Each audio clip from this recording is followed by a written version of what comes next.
Hey guys, this is Hawk. Welcome to the stream. I just realized when you get onto this first page, there we go. It wasn't clicked into it. There's no background music. So we're just going to do this until we start, okay? Because that way you have some background noise because this is not super obnoxious at all. Anyways, welcome to the stream, everybody. How are we all doing this? At least it's cold here. Cold Saturday.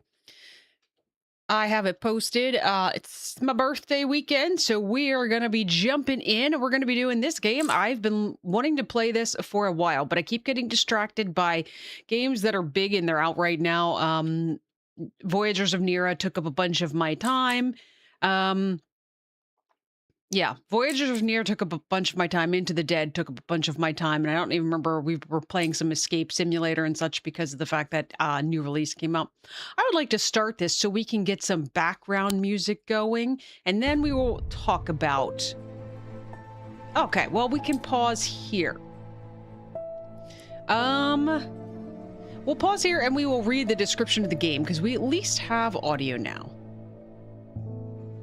Looks like the audio level's okay. It hit a level at some point that was a little aggressively loud. But anyway, let's talk about this game. So this is the sequel to the game Strange Horticulture. I don't know if you guys remember that, but it was kind of that 2D thing where we owned the shop and there was this whole, like, there's 2 rows of unidentified plants that were sort of at the top up here.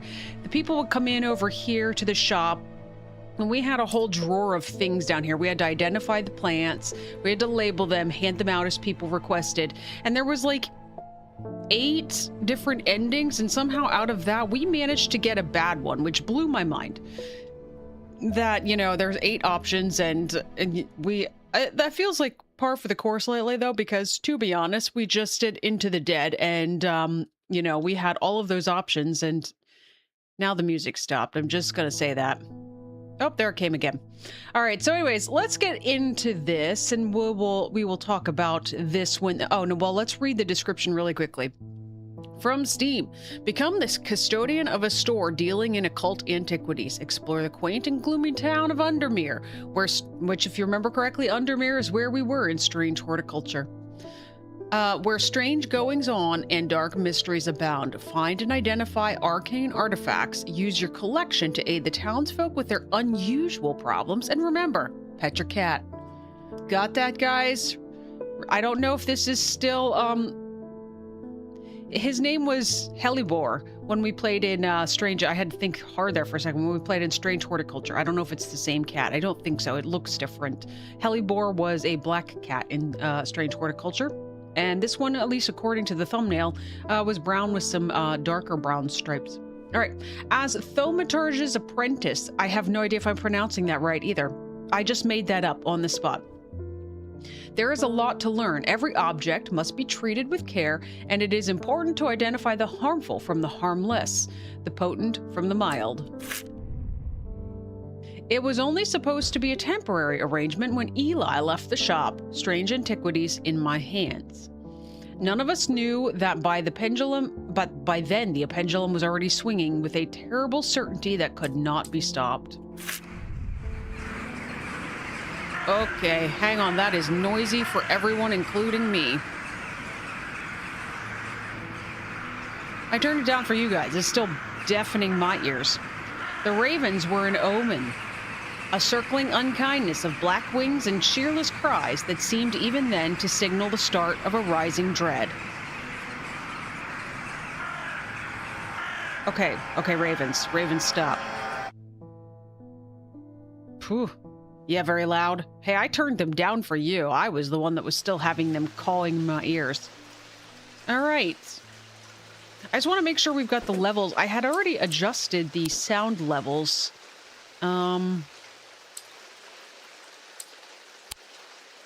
We'll take them down to 70 and see what happens.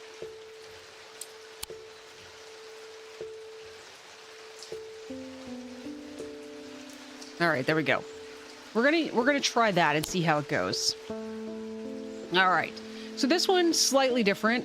I believe instead of in Strange Horticulture where they came into a space over here, I believe they're coming in directly from the center, but here's our kitty cat. Oh, it's got the, what is the term for that? You guys see it? One eye is yellow and one eye is blue. There is a term for that it's escaping me. Heterochromia. So, Pablo was having issues with his sound last night too.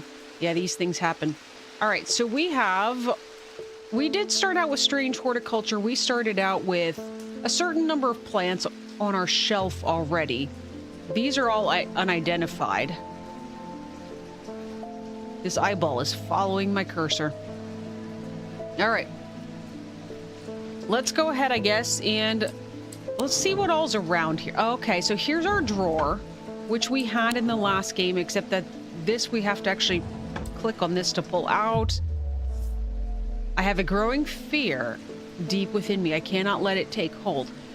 I wonder if this is the same. We had to have the will to explore in order to actually be able to do so, and it kind of built up around a... It's still the music, isn't it? Like, don't get me wrong, I love the music, though I will say, all of the music in Strange Horticulture, it was copyrighted, so I didn't get copyright strikes, as those videos would just, if I would ever get monetized, those would be demonetized, in that all of the monetization would go to the composer, I believe. Anyway, all right, let's go ahead and click this and see what happens. I have zero knowledge of this other than from what we did in Strange Horticulture. I've seen nobody play this. All right, let's go ahead. Eli White, I remember you. I have been called away to assist in an urgent matter in Ravenglass and must leave at once. I'm leaving the shop in your care with some reluctance, I might add. Make use of my reference materials. Here, take this. There's an index in the back that may be useful to you. If in doubt, study it carefully. And remember that there are some powerful artifacts in here. Under no circumstances should you seek entry to any locked doors, drawers, or cupboards. Okay, so we're totally doing that. In fact, safest not to touch anything at all. I should be back in a few days.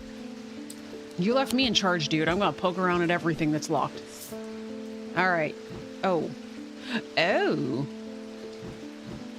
Okay. Well, that looks creepy and bloody. All right, here's this. What do we do with this? Does this go... Okay, hang on. Okay, this is our thing that tells us the thaumaturge. Eli White is a... That's a term. I thought this was a name.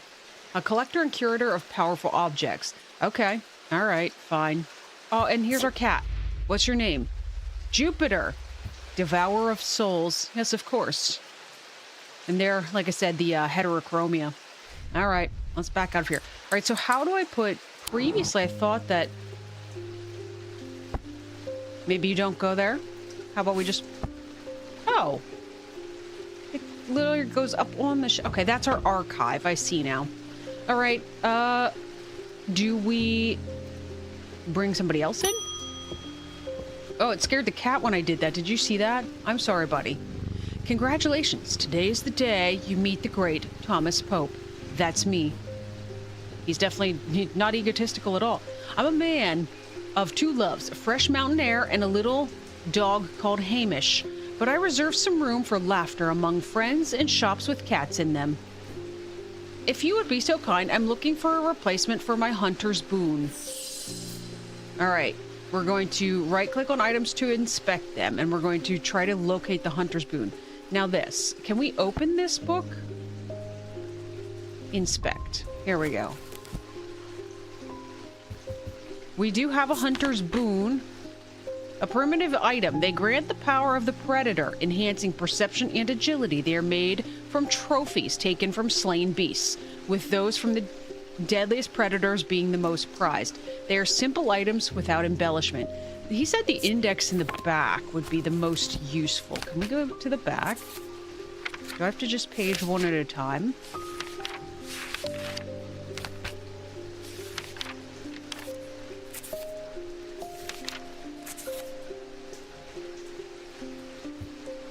Okay, that was helpful from the first one. Do you remember in the first one, there were sometimes they would come in with these random symptoms and we had to find something to match it, but there was nothing like an index. So you had to page through every plant and said, oh, well, this one does this, you know, whatever it may be. This one's like a cure for hiccups or whatever, but anyway.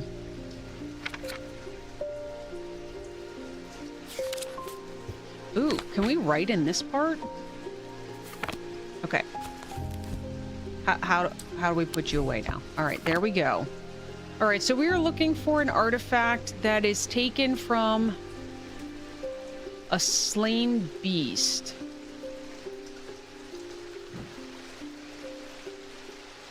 What is this? Color and composition, a sense of touch, scent and sound, inner perception. All right, let's... Nothing to remark. Smooth, but with hard ridges. Smooth. Okay, so the bottom part is smooth, the top part is smooth with hard ridges. What is this? Yellowy brown. It's a yellowy white color. What about... It kind of looks like a claw to me. Gives me a sense of power. Okay. This is the one that looks the most like one to me. What is this thing? I notice a slight out-of-body feeling, like my hands belong to somebody else. A fossilized creature. Okay, I wasn't sure. That almost looks like a ram's horn, but it looks like it would be super tiny. And this looks like a stone, so I think the one that makes the most sense is this guy. So let's get you. How do I put you? Use item. Let's hope that's correct. Hunter's Boon. This is a tiger's tooth, a trophy from a predator. On closer inspection, it gives a sensation of power. Or how do we mark that? Selenic Totem. These carved totems, more commonly known as moon hearts, can be imbued with a sentiment of feeling, such as love or joy, and then held tightly to recall the same feeling. They sometimes feature crescent shapes associated with both the Selenic and Noctic disciplines. Indeed, the form of the item itself will often have a connection to either the moon or the night. Okay, so it's a new book entry. I see now. That happens a lot. We give something to somebody and then they come back. You can add labels to items while inspecting them. Okay, how do we do that? Using right click. Oh, here we go. I have no idea about any colors. Oh, we can do different shapes. Icons. These mean nothing to me. I would have put like an animal on it is what I would have done. We will give you this shape and we will give you this color for no particular reason. This is a Hunter's Boon.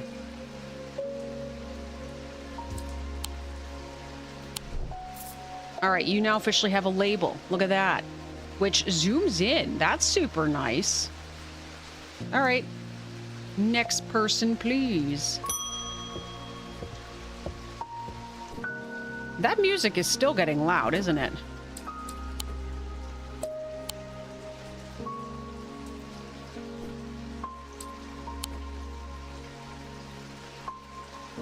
That doesn't do anything, does it? When I turn it down, the nights are drawing in again. Dark shadows hide dark deeds, or so my father used to always say. Seems like the shadows have grown darker since he passed 2 winters gone. A creeping dark has set up in my house. I'm told a shadow hold will draw it out. I really don't think turning the music down is doing anything. All right. Hello. No. Oh.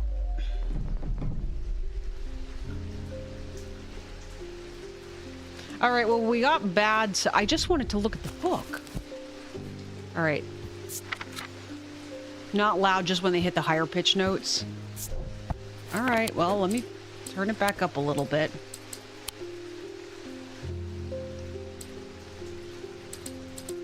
Let's turn it to 50. How's that? He wanted a shadow hold. Or zero shatic vessel is a container of any kind, sometimes a jar or a bottle or some sort of box. It can be used to contain an oshatic spirit, the manifestation known as creeping dark, pulling it from the shadows like poison from a wound. They're decorated with an elaborate design called a shadow catcher. Oh, so is this kind of like in Native American culture they had dream catchers? Oh, so probably this guy right here.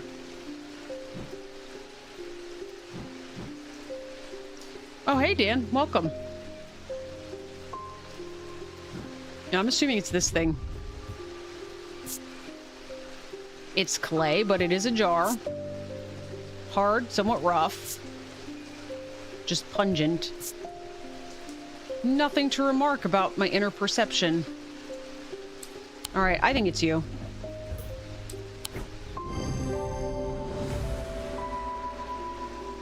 Alright, the item's a container of some kind. The design of the bottle's the same as the sketch. Alright.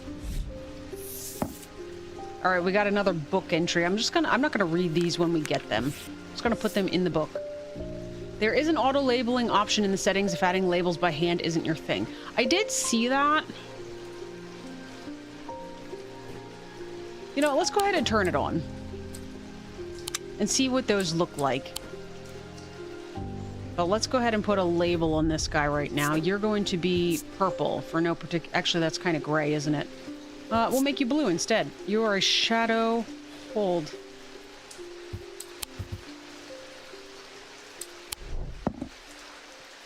Alright. Pet the kitty. Jupiter is his name. David, you're the mailman. I remember you. What's with all these ravens flying about Undermere today? Can't remember ever seeing anything like it. Not a good day to be the sort who believes in dark omens. A letter for you.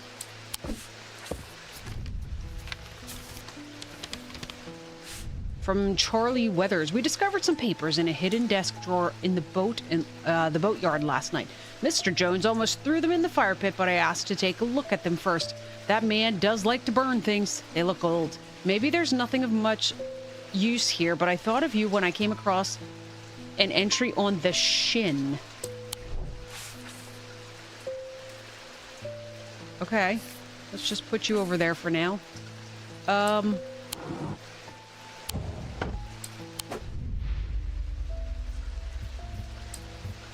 I guess we don't get entries for the,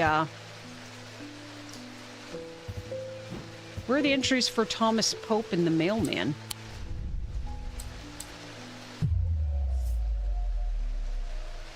Yeah, we did that. We read that already. What is this, the rest of this do? I have no idea.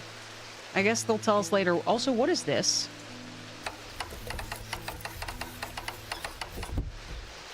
Never mind, I found out what this is.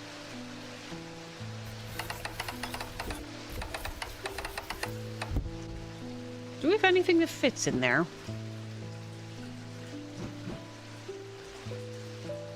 Did you notice that when we moved, everything started swinging? That was cool.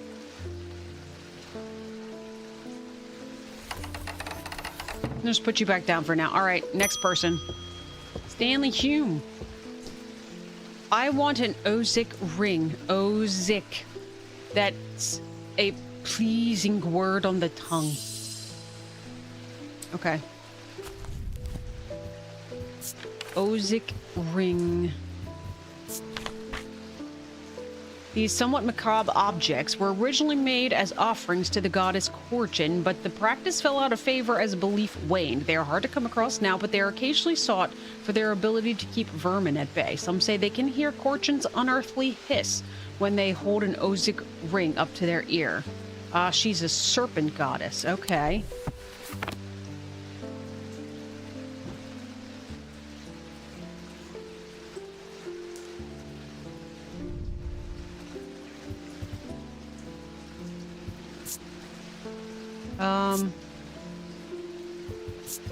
This isn't a ring per se. That's a semicircle, but I was trying to see.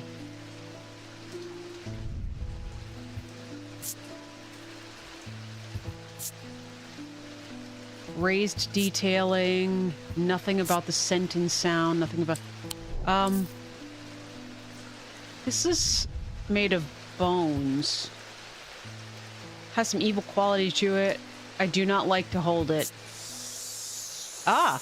A soft sound like a serpent's whisper emanates from within. I guess this is it. Hard and somewhat rough. Bone yellowed white. Alright, we're gonna assume this is our guy.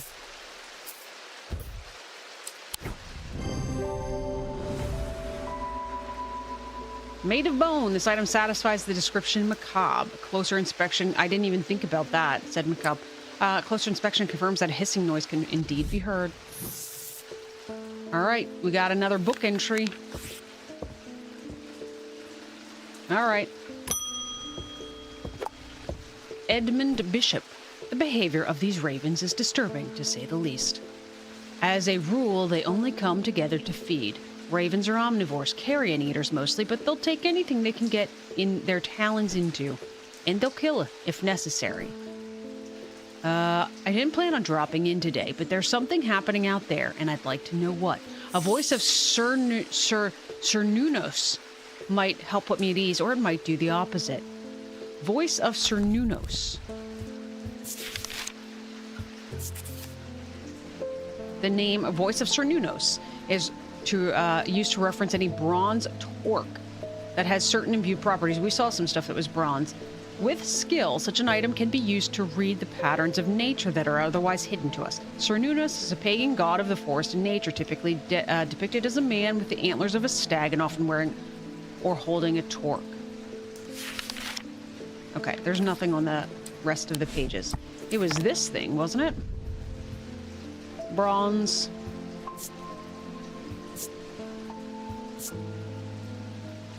Is there anything else before we just arbitrarily submit that one? You don't look bronze.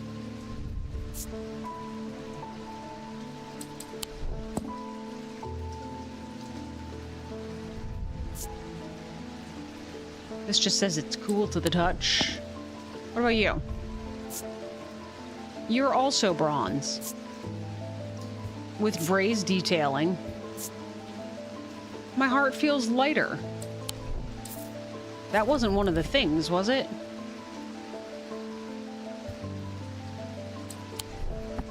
No. What is the owl? Light-colored wood. Polished. I'm overcome by a warm and loving emotion. So I don't think it's probably that. Are you bronze, perhaps? You are, actually. Oh, did it say something about antlers? Hang on, where's book? Where's my book? Yep. Typically depicted as a man with the antlers of a stag and often wearing or holding a torque. Well, this isn't like a man. Wait, was that in the picture, though? No. There's like a half-moon shape there.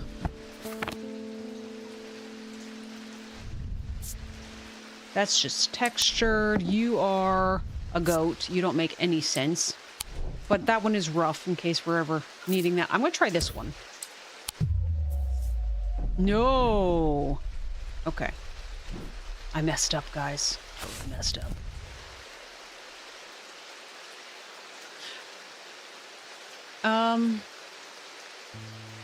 Look at his neck. Yeah, I saw this thing.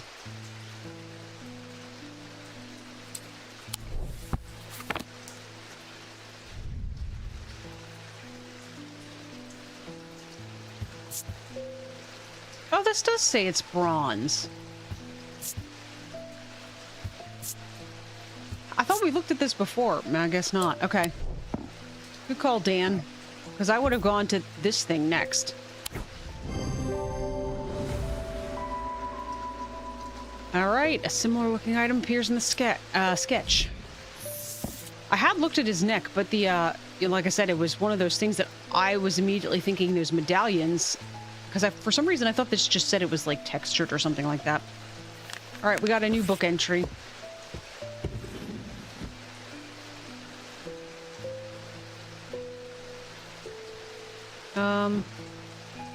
It is the end of the day. They marked something for us before. I think it was this thing. Okay, I was trying to see what kind of labeling they're doing. It looks so far like they're using, the auto thing is using green, but it varies the shape. All right, kitty. Jupiter kitty, it's time to end the day.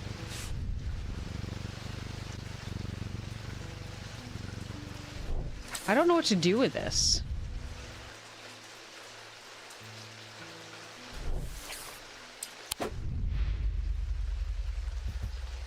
The ornithologist, Edmund Bishop. He visited on day 1, so we can get his history here. All right, let's end day. The black mare thundered through the icy rain, shining wet in the silver moonlight. Her cloaked rider was exhausted, cold, and soaked to the bone. He knew he would not survive the night if he did not reach Beckbarrow. All right.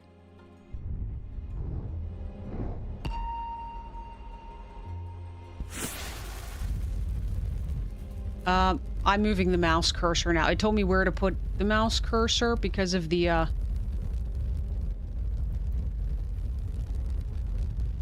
little glass, the eyeglass, but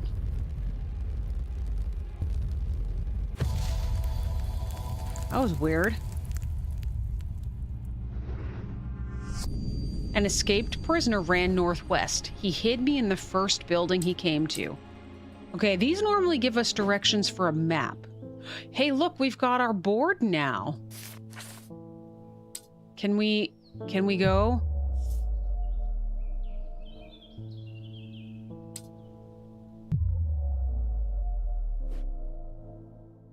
Okay. Ooh. Here's our will to explore. Is this our map? Oh, it totally is. Okay. I don't know what that is. I also don't know what that is. Where did they go?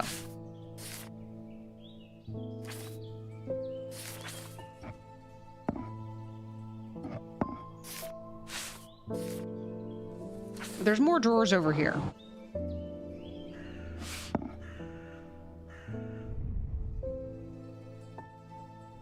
Okay. Put that away. What is this? Reminder, I've stored a couple of items in the cellar of the wine merchant next door. All right. Ooh. You can use shift to bring up a magnifying glass. Okay, good to know. That's very helpful. On Thomic fields, all Thomic objects produce a field of sorts. Although invisible to the naked eye, they can be observed by placing an object over a Thomic lens. A diurnic field pattern. These fields are not fully understood despite attempts to study them over the years.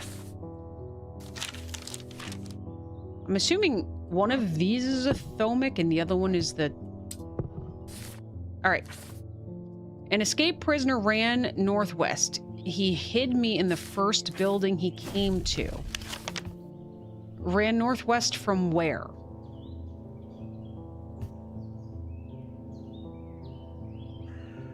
Do we try to assume... All right, here's Strange Antiquities is 29, which is here. Ran northwest. We don't really have a northwest. You guys think the prison? Is there, where's a prison? I thought about that. There, 10 is an old jail. Northwest, and he hid you to the first building. Would that be this thing? Oh, well, all right. Oh, we're getting more of the dread or whatever. Okay. Whoops. All right, I'm trying to still figure out the map system. Let's go ahead. Let's pet the kitty to start the day. Hi, Jupiter. Verona Green is back. Ah, well, that's just perfect. Undermere fizzing with fear over these ravens, and the thaumaturge has left his apprentice in charge. Sorry, my dear, that was rude. Pay no attention to me. I'm an old lady who got out on the wrong side of the bed. These ravens have gotten under my skin is all. Please do let Eli know that I was looking for him next time you see him, and pass on my thanks for letting me borrow his copy of Hermetic Symbology. Okay, bye. Oh, they said about diurnal.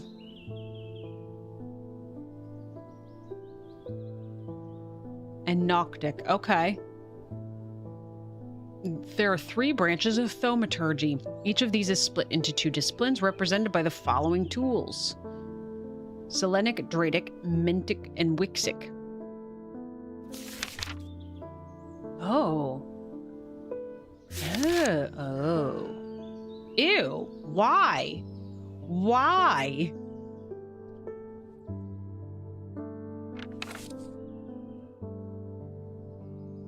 Planetary metals, mundane elements, seasons, weather, Wicca, which I'm assuming is witchcraft. All right, let's put you over here for now. Can I put you on a shelf? There. All right.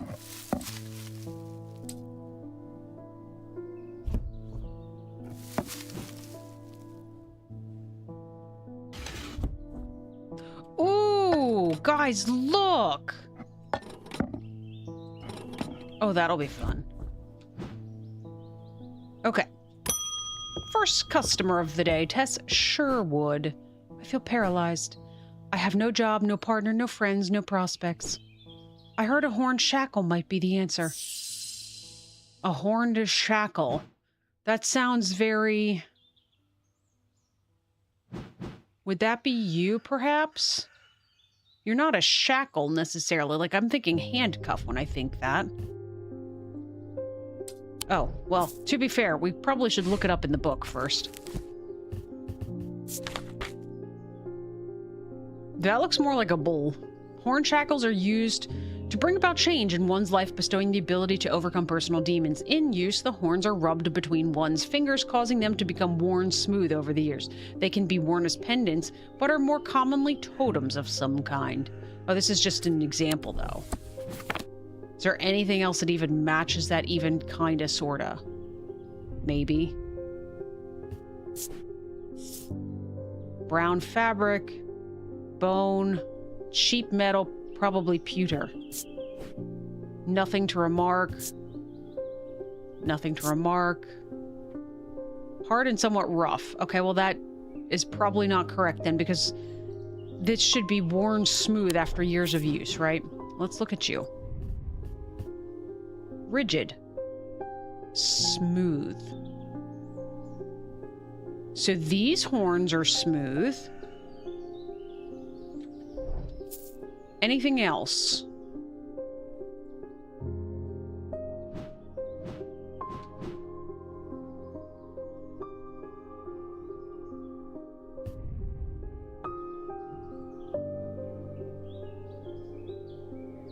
Hard and somewhat rough. It fills me with a sense of foreboding. Well, that's probably not correct then, because this is supposed to change your life, right?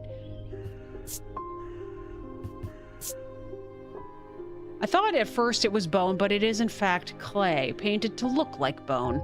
And this is a dark blue-green gemstone. Okay, probably not you.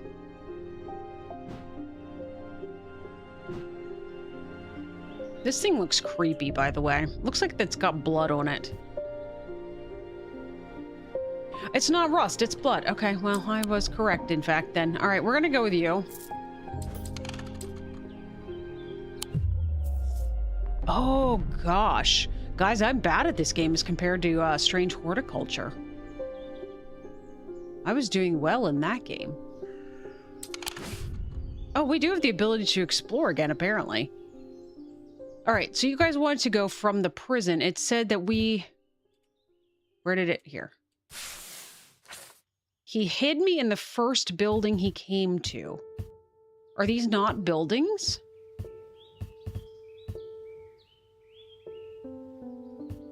Maybe it's the first marked one? If we run from the old jail... That also, that's northeast, by the way, in case anybody was curious. So if he's running northwest, I guess he would have come down here and run Woodcutter's Lane. I don't know if that's a building. The boatyard? I mean, that looks like a building. But he's not running northwest when he does that. Are we... Is there any other... jail or prison thing?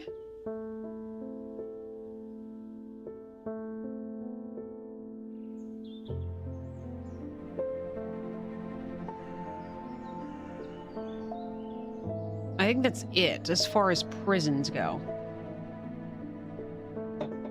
An escaped prisoner ran northwest.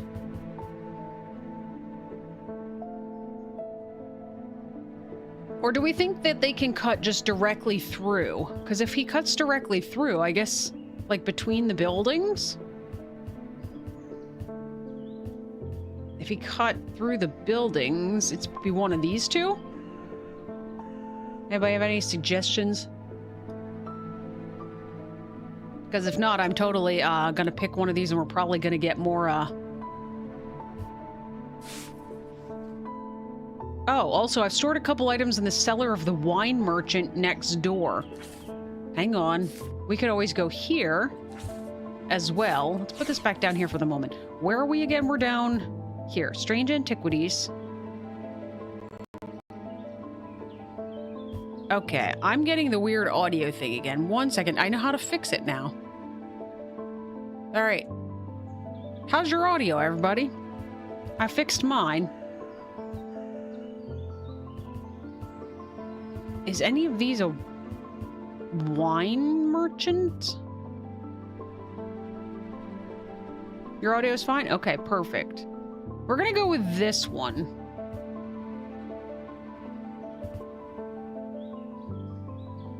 All good? Thank you, guys.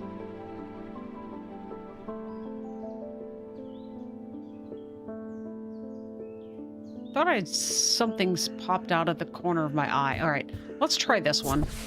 Oh, ooh. The proprietor, a Mrs. Cranmore, begrudgingly grants me access to the cellar when I explain that I'm from Strange Antiquities next door. Yes, well, take the lot of them out of here, would you? I can't say no to Eli after all he's done for me, but I don't like the thought of those unnaturals in my cellar. Oh. New stuff. How do we know when we've got the will to explore?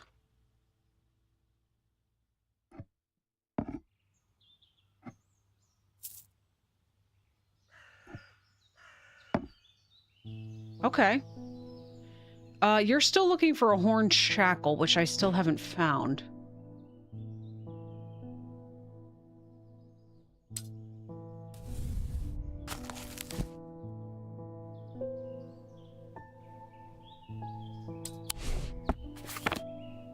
The only thing would be if maybe it comes from the card that we got last night that we've not investigated yet. Otherwise, it said it can be worn as a pendant, and this has the ability to be worn as a pendant. Otherwise, it's often used as a totem, but there's this one, but it doesn't have the face of the bull on it like the other one does.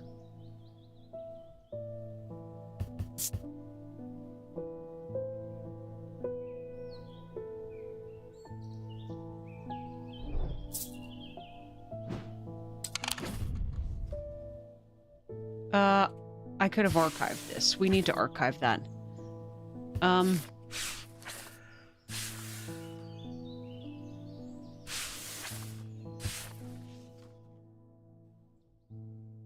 Okay, that's right. They were in the boatyard last night. Maybe there's not much use here, but I thought of you when I came across an entry on the shin.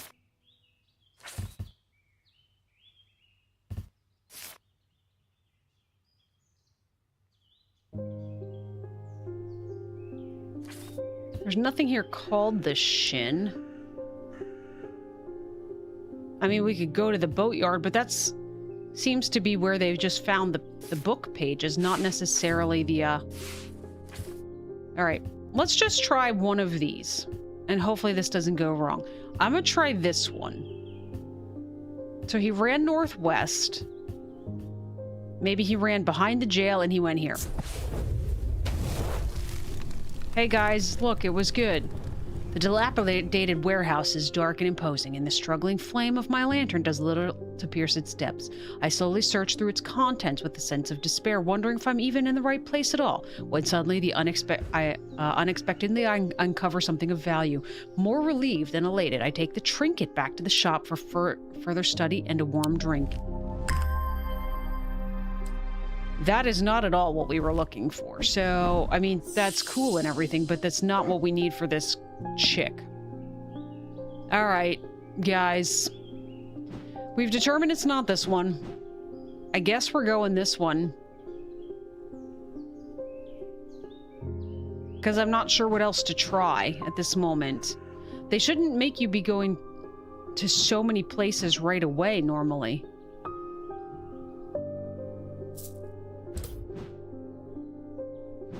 I don't have any way to get into the locked up stuff yet, so they shouldn't be requiring items yet. In my mind.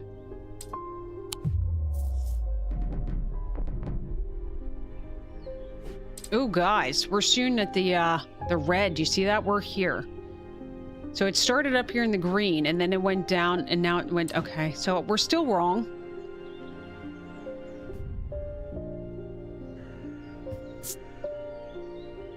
This is just a fossilized creature, so that's not a horn. All right, let's look at the book. This didn't have anything in it, right? This was just... Yeah, that's just different symbols.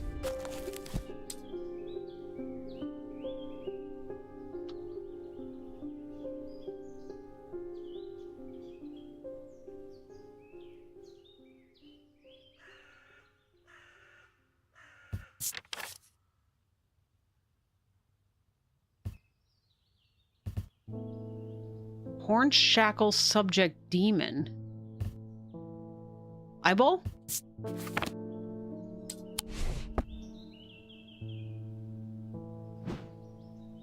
Read about this one? It says it has to have horns. Because that's what you use to, like, the person rubs those things because that's what helps them.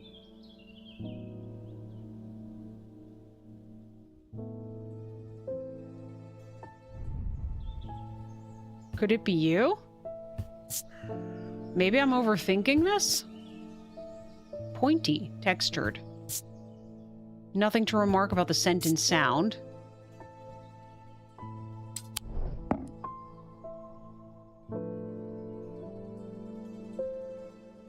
Well, you got horns. We're going with you. Ooh, we are in the red. I don't know what that means. Well, it's gonna take hold here. Alright, so we tried this. We tried... This thing's already done. What is even this thing? I have no idea. Can we move? We're gonna move the things that are labeled. Because then I don't try to reuse them.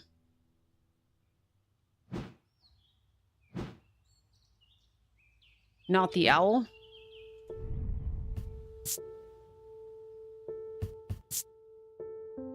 It says it's polished.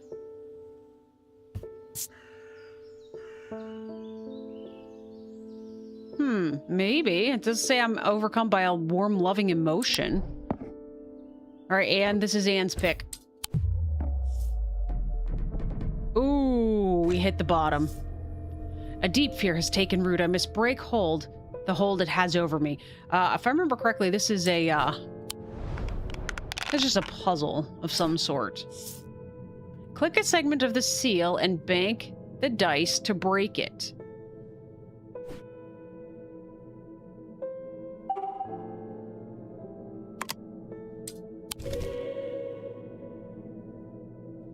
Was that correct?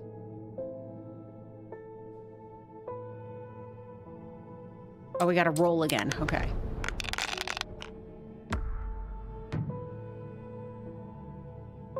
Uh-oh.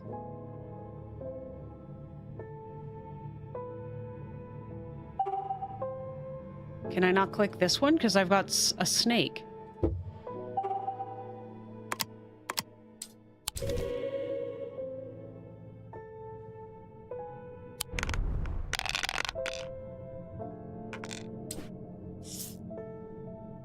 Click a die to lock/unlock it. I don't know what that means. What are we doing here?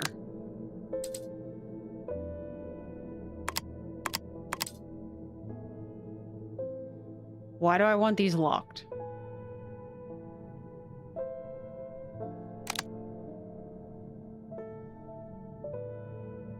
Maybe because we need to have 2 sky things and then 2 snakes?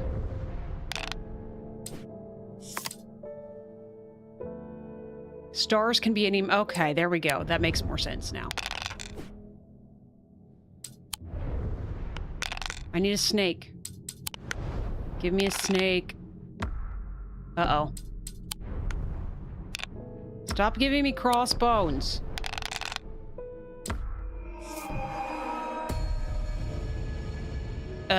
Break the seal before it breaks your mind. Well, I have to have another snake, don't I? Oh, no.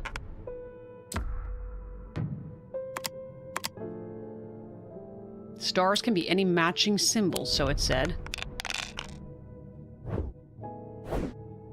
Thank you, Jupiter. Oh, Jupiter, because... Did he do that because of the cats? I'm assuming I need to have the 2 plus the snakes. I'm not quite sure what I'm doing here.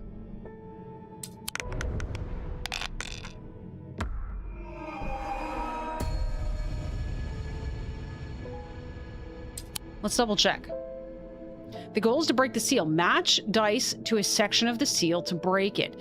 Stars are wild. They can be any symbol as long as they are all the same. Roll the dice as many times as you like. Click dice to unlock them. If you get 3 crossbones before breaking, you lose a life. 5 of a kind automatically breaks the seal. Oh. Wait, hang on.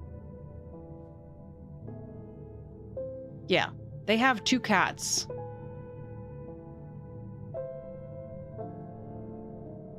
Okay.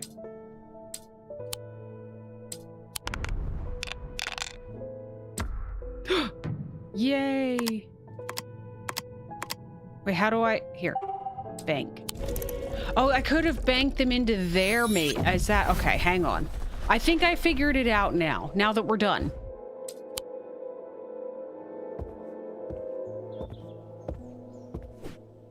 Okay, you're back. All right, well, we know all the things that it is not. I still don't know what it is.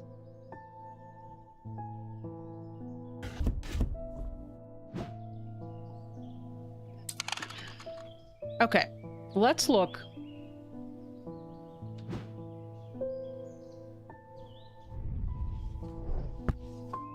There was a way, hang on.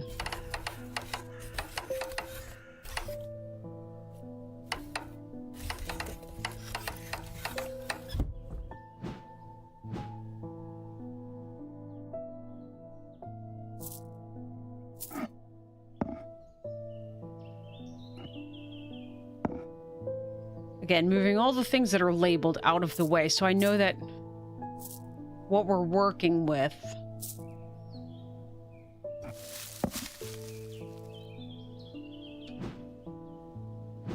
Or we tried you. We tried you. We didn't try the goat. Thoughts on the goat? What was the trinket on that board? What trinket? Not what I wanted. How do we get back to the...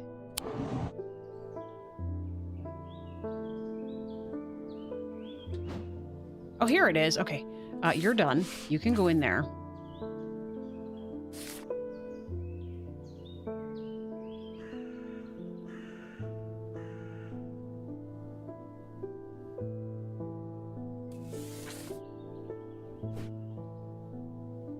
Those on the right, I don't know what they are other than I assume they have to do with the night and day symbols.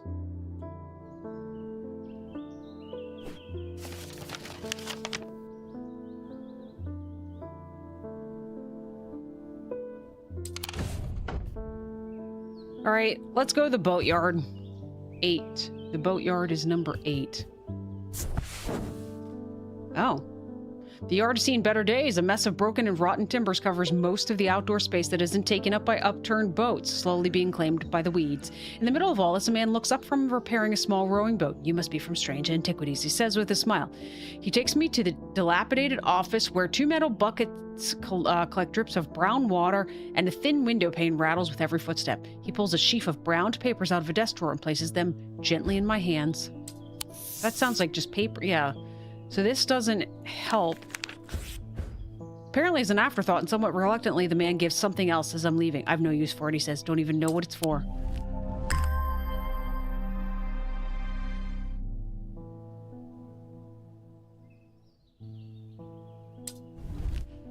It's got horns, but it... Sure.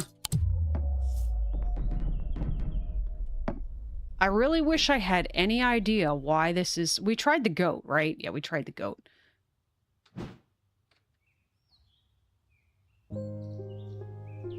We tried the owl, we tried this thing.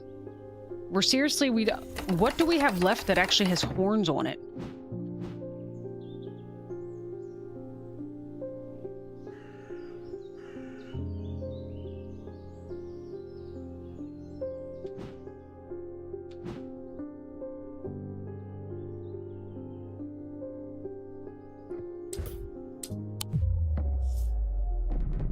Okay, we've now officially tried that thing too.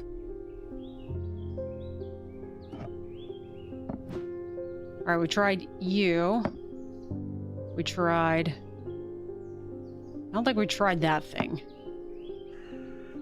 Tried this. Tried the owl. We tried this thing.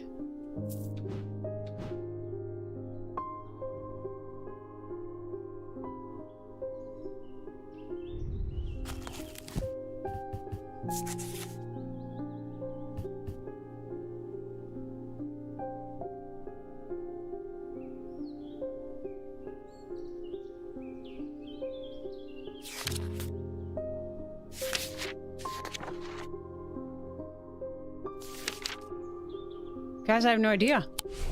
Anybody else want to guess anything? We might be doing another dice puzzle. This is gold. It is warm. Engraved detailing. Maybe it's this thing. Nothing to remark. Nothing to remark. Alright, here we go.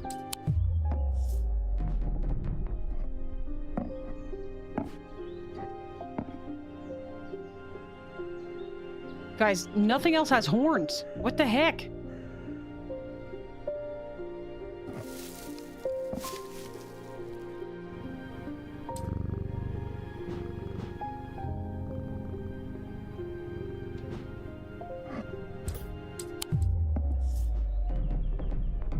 Okay, we're back in rolling dice again. Fine. Oh.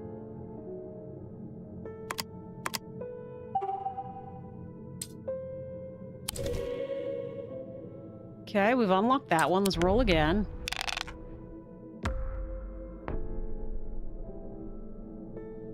We don't have two matching symbols here. But we should be able to click this one, can we not?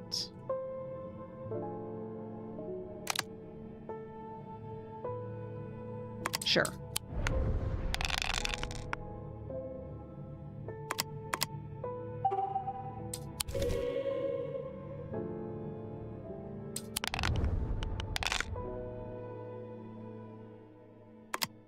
Let's use the kitty cats. Now we just need a butterfly.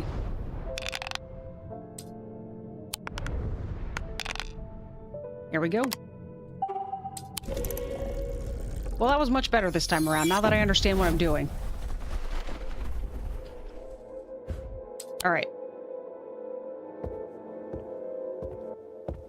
Alright, you and your freaking horned shackle. Alright. Not joking, I'm totally Googling, what the horned shackle looks like. I don't understand what I'm doing wrong here because I'm following the instructions in the book. It says it's the goat. Didn't we use the goat?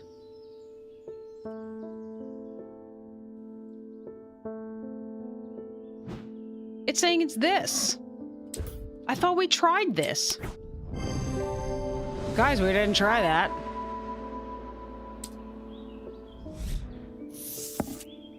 Okay. Disregard.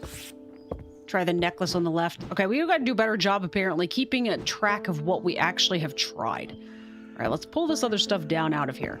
If we're going to get into something super complicated, we will start doing exactly what we just did and get all the things that we tried shoved into a corner somewhere. All right, here we go. David's back with more mail. At least the weather's looking a little better out there today. Thank you for bringing my mail. Good day. You might be interested to hear that my plow overturned a strange-looking object yesterday. Come to the farm and it's yours for the right price, of course. All right. Let's go to the farm. Let's find a farm. Greywick Farm, number 1. The scent of damp hay lingers in the air as crows pick at the muddy ground between weathered stone barns. The farmer lifts his gaze briefly, offering little more than a nod before turning back to his work. I don't think I'll find anything useful here. You just told me to come here.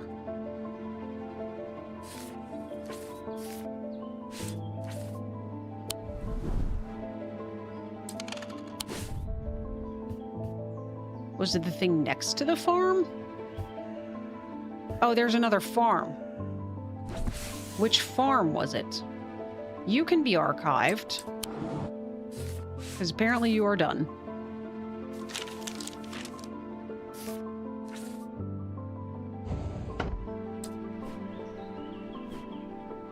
How do we go back up here again? Here we go. Oh, Royston. The Royston Farm, number 30. Let's go here instead. John grins as I struggle to hide my obvious interest in the item he shows me. Any hope that he might not be fully aware of its value quickly evaporates, and after a lengthy negotiation, I reluctantly hand over the amount he originally asked for. That's cool looking. I like it. There you go. Julia Braddock. Ah, Jupiter. We meet again. Yes, Jupiter's a good kitty. Our paths crossed late last night on Princess Street. We shared a moment before he slunk off into the dark, on important business, no doubt. I wonder if you can help me.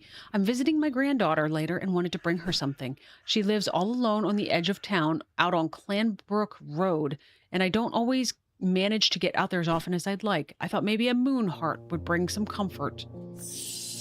You look moony. Something just dawned on me. This is not a moon heart, so that is some sort of nickname for whatever we're looking for. Yeah, we don't have anything called a moon heart. So, do we have anything in the index? That's not the right thing. Are you the index?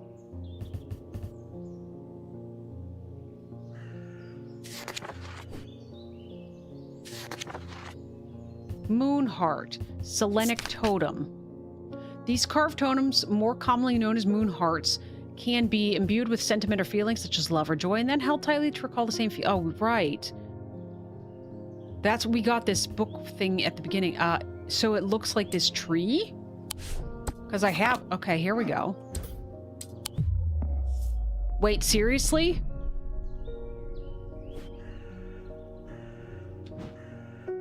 Guys, I'm sucking at this game. Jeez. I mean, in all technicality, there are some other things that are like moons, like this thing.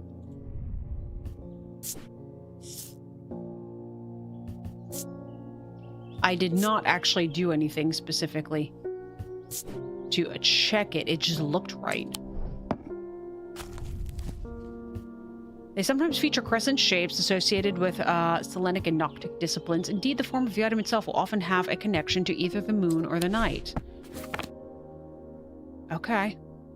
So even though you look exactly like the picture, you look like a tree, and you have a moon symbol on you, you're not correct. So we'll try this one.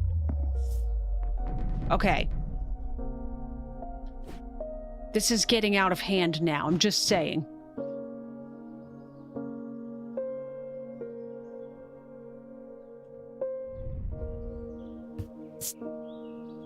Black gemstone. Cool. Every sound has become both louder and clear. Okay, so that's a sonar.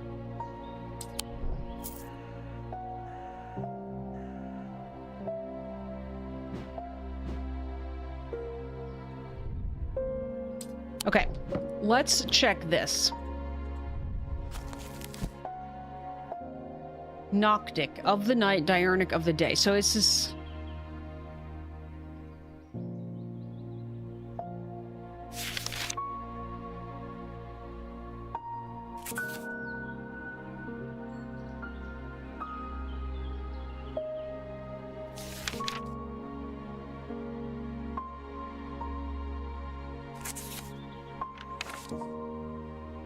silver. So possibly made of actual silver.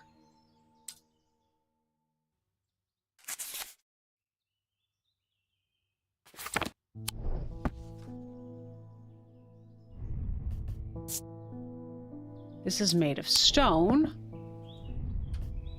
The thing this is tarnished silver. Raised detailing.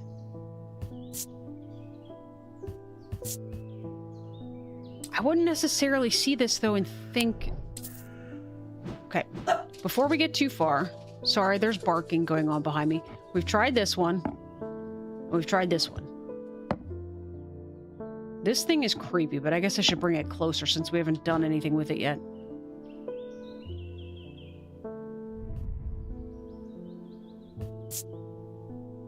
That's pewter. So not what we're looking for. What about you? That's iron. Okay, I guess we're trying this guy. We're gonna be rolling dice again here soon.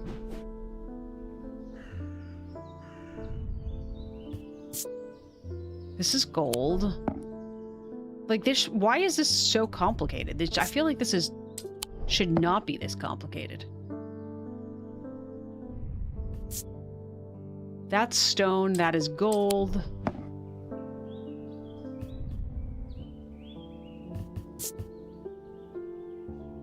This is bronze, but doesn't even remotely look like a night or a moon to me.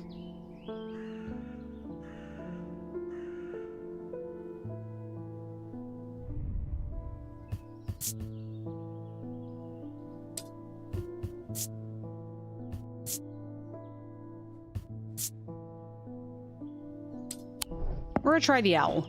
The owl is a symbol of night, right? Carved totem, owls associated with the night. It bears a concealed crescent shape. I did see that.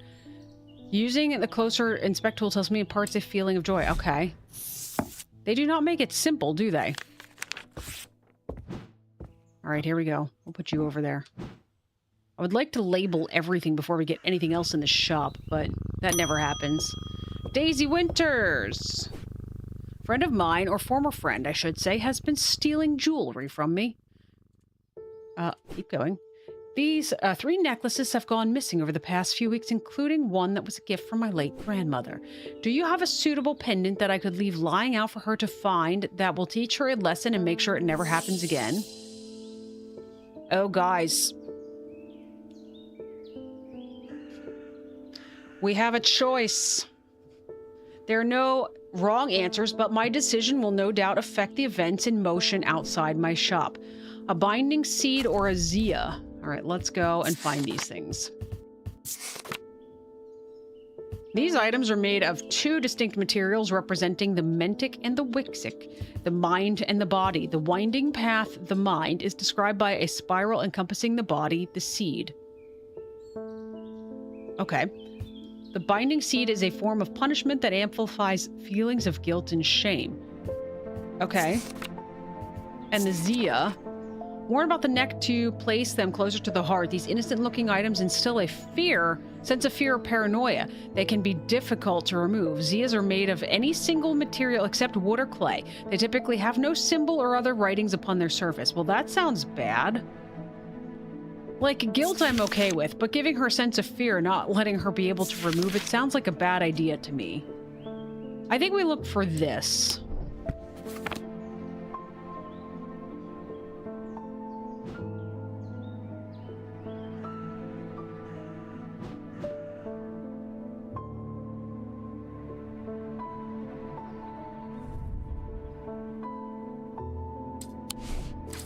You can go into the archive.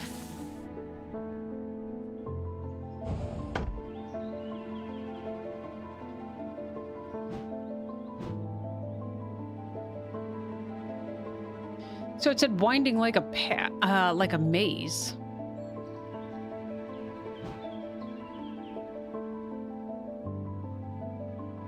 Though it does have to be a pendant. Because she said that's... So we're looking for pendants. So here's 4 different options. Heart feels lighter. Doesn't sound like a great plan. At least not for what I want. Nothing to remark. This is made of wood. What were you again? Silver. I mean, that has a winding kind of look, but it's not around a quote-unquote... Is it this thing? Red paint or perhaps blood, but this is stone. It couldn't be made of wood. Oh, no, wait, that's the other one. No, wood or clay.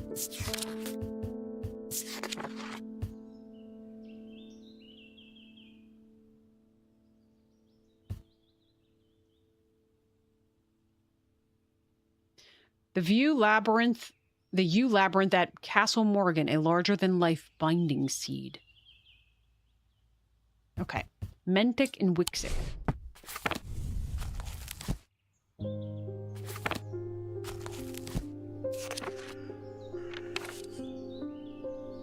I'm wondering if that helps us at all.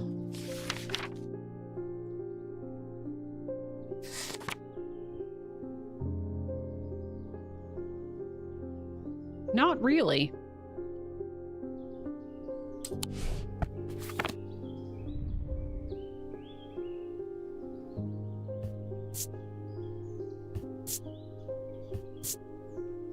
Just hard and cool. But that's not a pendant.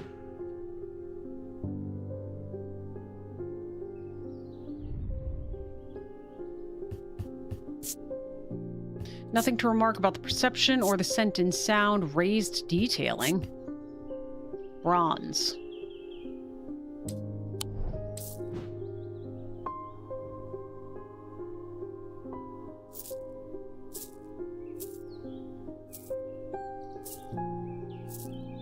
Oh, here we go. How did I not notice this one? I think it's this one. I think is the binding seed. There we go. Wood and stone. It features a spiral surrounding a quote-unquote seed. Alright, perfect. Let's go ahead and move you over here. You are officially labeled. Bring these guys back. Alright, come on in, Emmett Burrows. They found a man just now in the house where all them ravens were. Wish I hadn't seen it, but I did. He was sheet white, but it was his eyes that are going to give me nightmares. All black they were. It was like he weren't there anymore. I don't need to wait around for another sign. I'm taking my family to Sedberg, and I'll be taking a libula. I don't know what that is, to see us safely through. Oh, that's what we're looking for. That is why I don't know what that is. A libula. Are purported to offer reassurance in times of upheaval and change, but they are not held in high regard by most scholars of the occult. That being said, an imbuement of wisdom shows that a libula is not merely decorative. There are There is power in symbology. I can't read this game sometimes.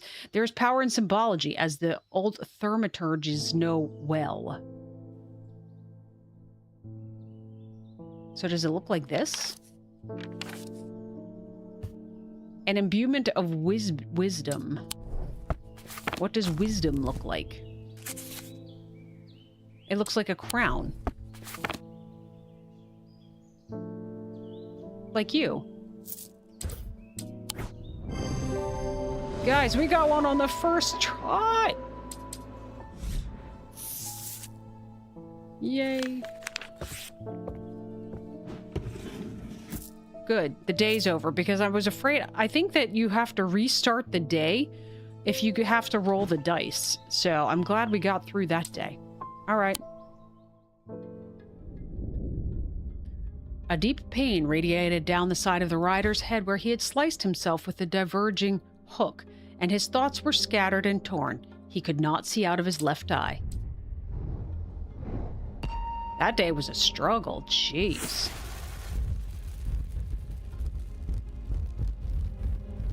I'm having problems following the pattern. Give me a second, we'll get there.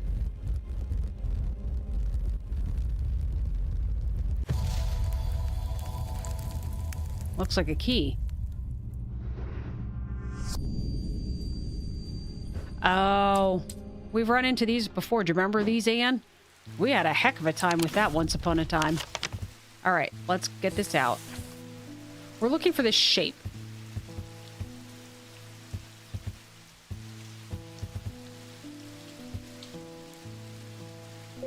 Somewhat, says Anne. So... this isn't guaranteed to be on this, like, it doesn't have to be completely vertical either. So let's see, do we have...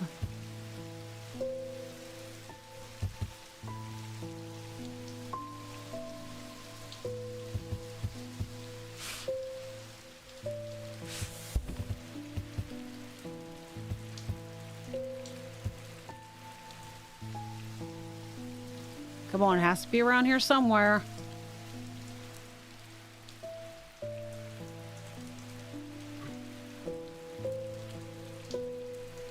I would venture to say that it probably doesn't have to be the end of a street either. Like, maybe this bottom one is like, you know, somewhere in the middle here. We just have to match the pattern.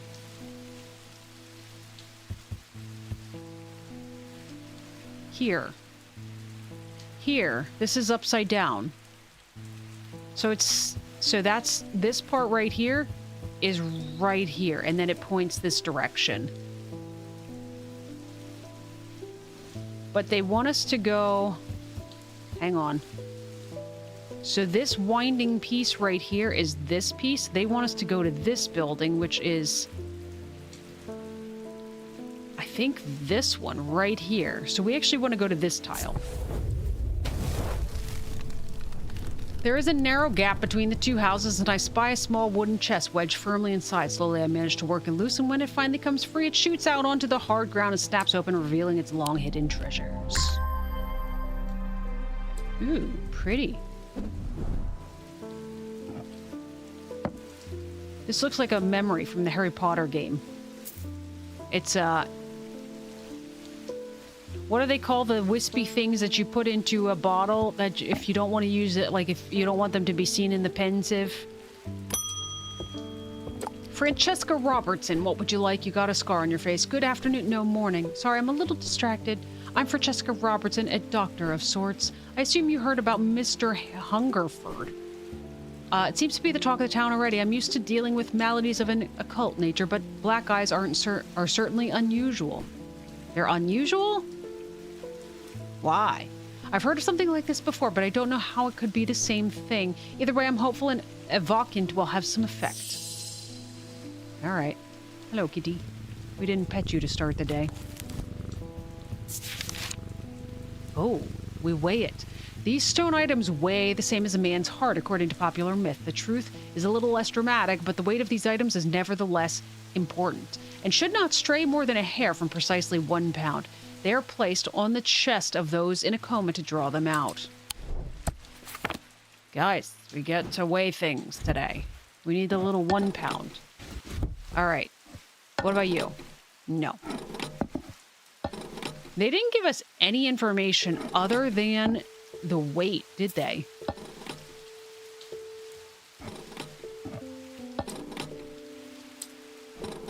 What about you?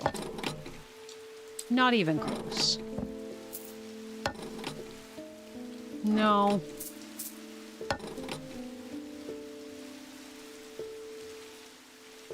Was there any more information? Stone items. I don't think you're made of stone. What about you? No. What about you? You are way too heavy. I tried this, right? Whoops. Yep, you are too heavy. How about you?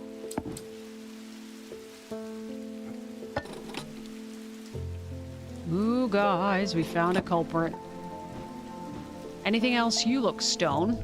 Are you stone? You're stone. Nothing else looks stone except for I know this is half stone, half gold. Nope, not that one. All right, we're going with this guy.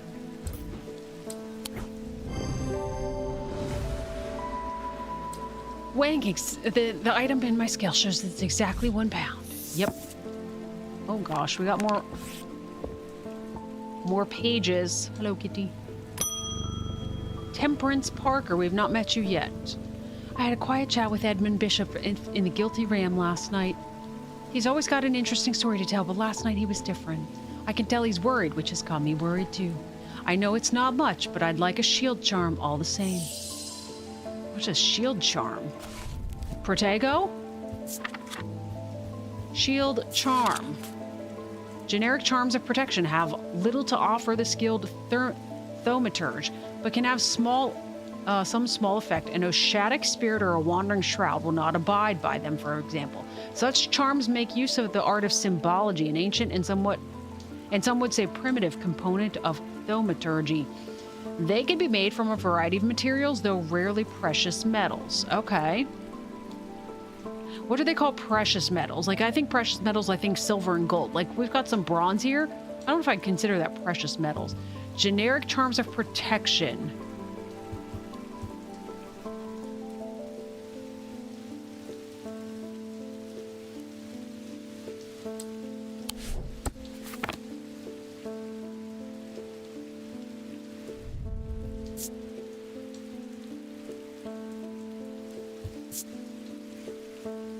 Intricate detailing.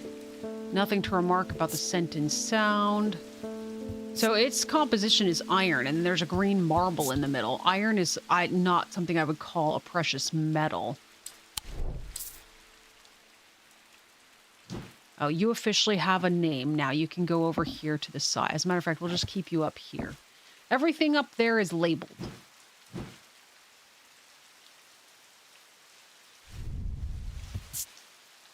You are gold. You are immediately out of the running. See, this is bronze.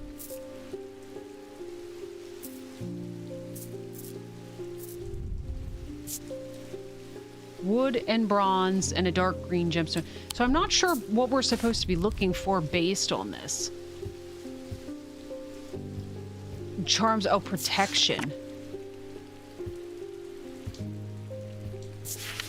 Is there anything in here that says that it's for protection? That would give us some sort of...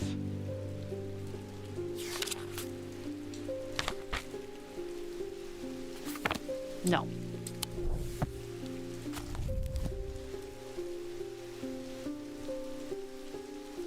He's shining something in the picture.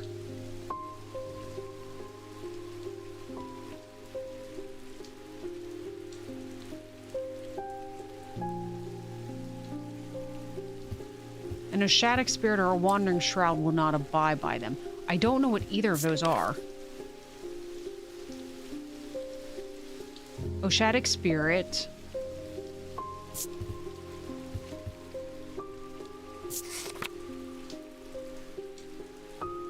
I don't know anything about these to really know.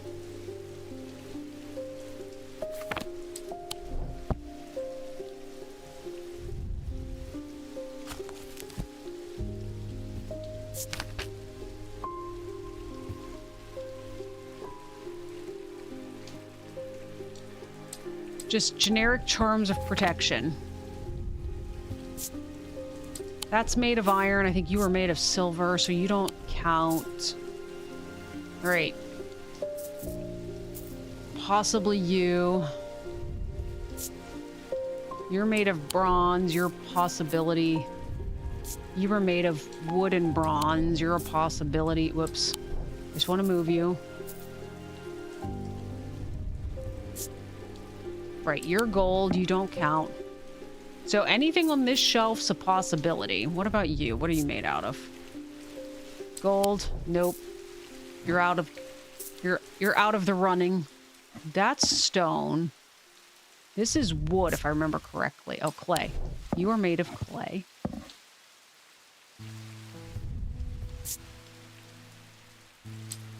This is made of wood, but it said a charm. When you guys think charm, do you think necklace? Because that was where my mind immediately went.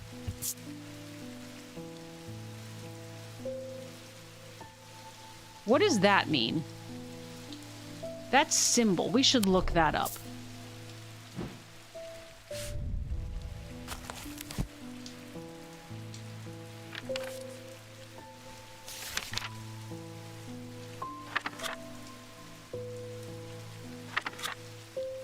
Deception.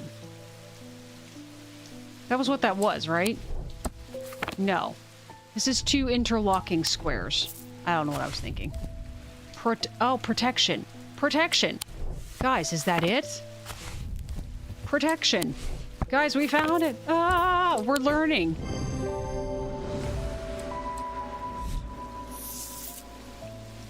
St. John's Anvil. Okay. All right, you go over here. You've got a name. All right. Hello, Jupiter. Hugh Langston. I feel like we had you in Strange Horticulture. There's something I wanted to show you. I didn't like the look of it, so I left it where I found it. What if it's cursed? It was hanging behind an old shed all overgrown with ivy. Let me draw a quick map for you. There. In exciting news, let's explore and go here, wherever here is. Okay, we're looking for a pond.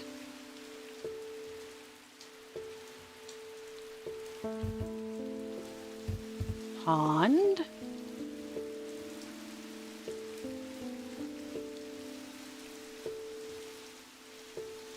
I find it interesting. Oh, no, maybe they have all the water sources highlighted because I was like, all the little ponds are green all of a sudden. I thought maybe they were doing that as a help to you. All right, so we're looking for a weird fork in the road. That could hypothetically be Ferryman's Way coming this direction. Because this does, after you split out, it's got this little... Do you have a pond? You have a building, and then you have a pond, and then you have this tiny little house. The shed is actually a wooden summer house that looks out over the pond, but it's clear that it hasn't been used in some time. Thick brambles claw their way up and cover one side of the structure, and ivy covers the rest in a mottled green cloak. And find what I'm looking for to the rear. Parts of the ivy have been torn away recently, revealing an amulet hanging from a rusted nail. Something else catches my eye as I reach for it, and I notice that there is another pendant hanging next to it. It almost completely hidden by the ivy. So I got two pendants? Interesting. Let's put you in here. Verona Green, you're back. Eli's picked a bad time to leave Undermere. I've come from Hungerford House where I've been helping Dr. Robertson and looking for any clues about what happened there. There wasn't much to go on. I did find a shattered Oshadic vessel, but whatever did this was no creeping dark. There was a strange black stain on the flagstone floor that I didn't like the look of. And the ravens, very unusual, but at least they seem to have dispersed. I don't know what to make of it. I'm going to take a trip to Gleeston Castle to see if Edmund Bishop can shed any light on their behavior, but first, I would like a vestiger. Whatever that is, we don't want it spreading. Oh, whatever this is. Well, she knows what a vestiger is. I thought somebody sent her to get a vestiger. What's a vestiger? A vestiger can be used to prevent the spread of disease and pestilence. Among other oddities, flames burn pale blue in their presence. Oh, do we have candles?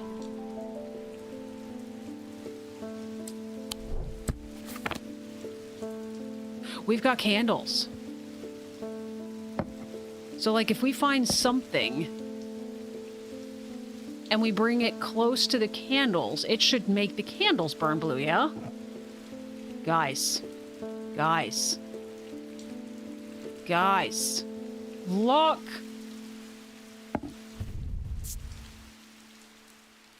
An orange gemstone, a blue gemstone, a green, and turquoise. Cool to the touch, warm to... Oh, interesting. Cool to the touch and warm to the touch. Nothing to remark on scent and sound or inner perception. There can't be that many things that make it actually glow blue, right? If we move this further out of the way. Do you do that? Do any of these guys do that? No. None of our new amulets do that. It's like it's got to be that thing.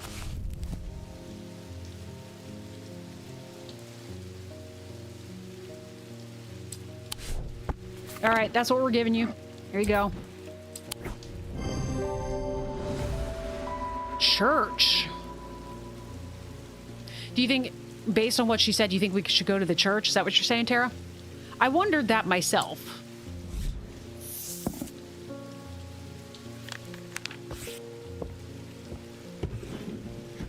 All right. We are officially... Never mind, that was ages ago. I am always willing to entertain anybody's recommendations. Let's put some things away. All right, all of our labeled stuff. Let's move just because. Can you not sit here? There you go. And you can sit here. You can sit. I'm going to move all the labeled stuff to the right. Just because that's where most of it already is.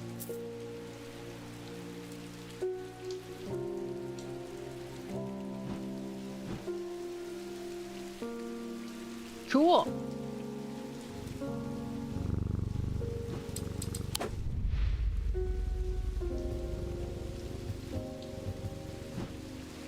Okay. Why is there a hint button? Maybe we should have used the hint button when we couldn't figure out that goat. All right. 2 days earlier, the rider and his fellow adventurer were deep underground exploring the tunnels below the Kirkhead Tower when they made a discovery. Their elation at their find would soon turn to horror.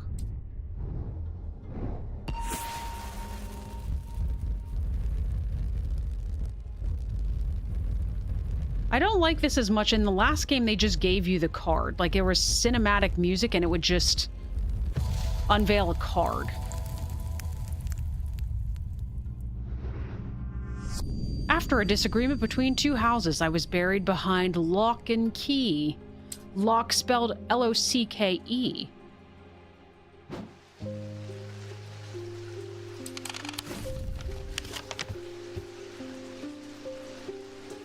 Is there a place called Lock and Key? Lock House is number 7. So you're here. And 13 is Keystone Manor. So you're somewhere in here. You were buried behind Lock and Key. So here's Keystone Manor and Lock House, so you're buried here. A large flat slab of granite marks the otherwise empty field. It bears an inscription. On this spot, in the year 1813, Arthur Key did shoot and kill the beloved horse of Wellington Lock. Buried at the foot of this slab, I find an unlocked chest containing a handful of legal documents as well as a pistol and another item that catches my attention. That is very cool. I like the look of that. You pop up there.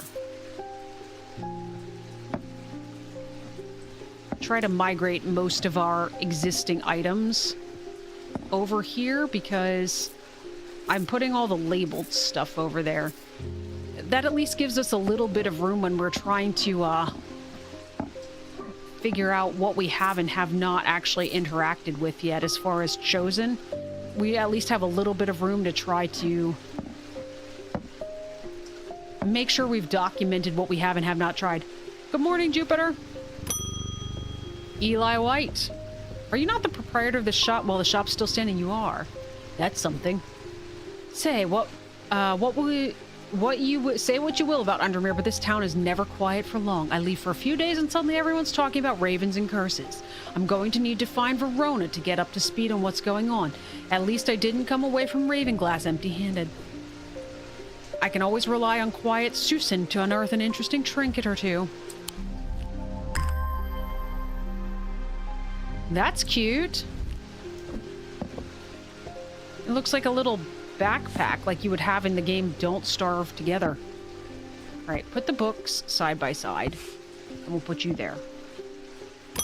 Come on in, Edith Moore. I am not a good person. Well, if you're saying that, you're probably not. I'm pushing away the only people I care about. Oh, well, to be fair. Help me do better, please. I have to change, but I don't know how. What do you have that can help me banish my inner demons and make the changes stick this time? We had something for that. So I said that she's not a good person. That's a self-defense mechanism. I'm not going to fault her for that. All right, so let's go to the contents. Demon, Horn Shackle. Overcome personal demons. Guys, do you think we know what a Horn Shackle is this time?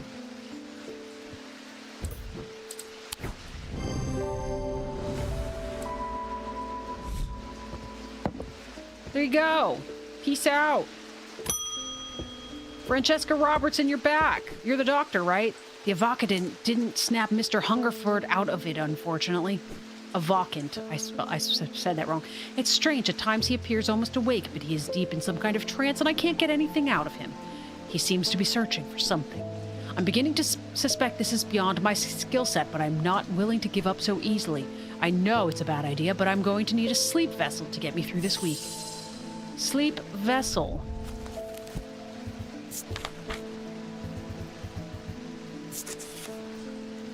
The 6 points of a sleep vessel, I remember a very specific pendant that looks very like that, are said to represent the 6 thomic disciplines: Selenic, Dradic, Noctic, Diurnic, Wixic, and Mentic. They help people to stay awake beyond any natural limits by restoring their fatigue.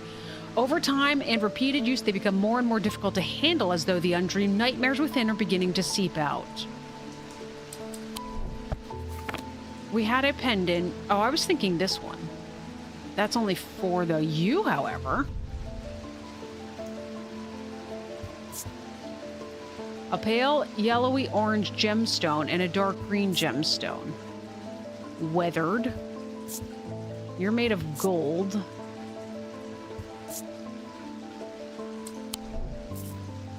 Oh, you're 6, though. Hang on. This is protection. We already looked up that symbol previously. A sense of crackling energy flickers in the depths of my mind. Energy. That sounds correct. Cool and smooth. And made of bronze. We're going to try you. And hopefully that's not incorrect. It's incorrect, guys. For the record, that also has 6, but that's horribly creepy.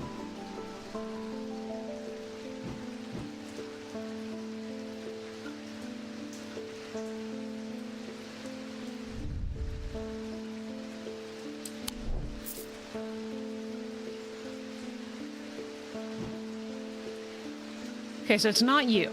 Let's check. Is there anything about the colors of the stones? I don't think so. I think this was all just symbols.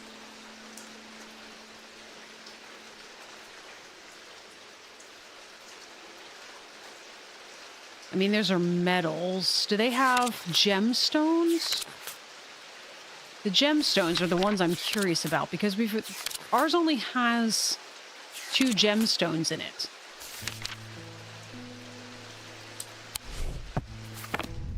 Well, I guess technically, now this one's black. It's missing 3 gemstones. Little stinker got your phone and charged it. And charged it?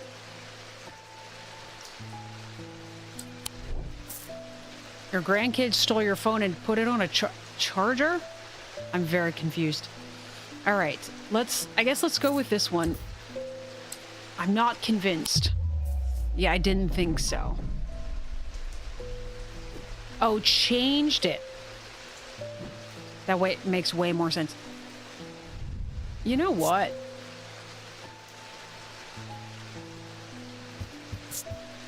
I don't think you're correct, though, either. Ew, it has a smell like a rotten egg? What would be something for sleep?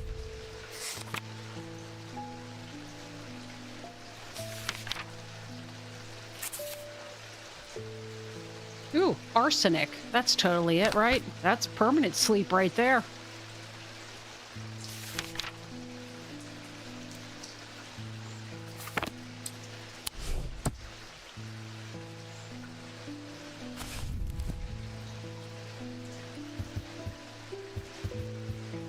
The 6 points of a sleep vessel.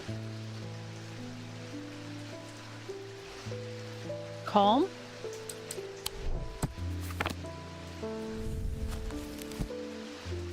Did we see calm in here?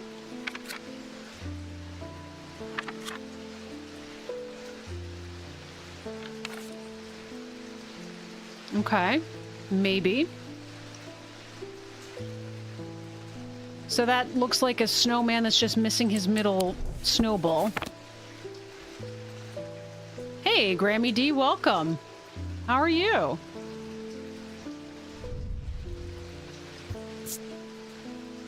Slate and dark purple. That doesn't have points, though. If we were looking for something that had points, why would this not be correct? What does that symbol mean?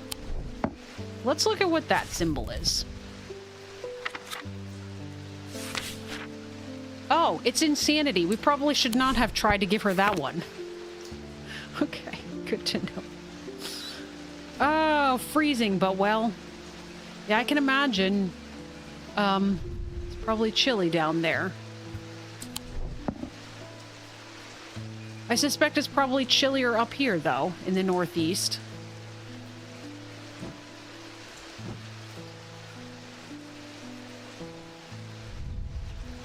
One, two, three, four. You've only got 5 antlers.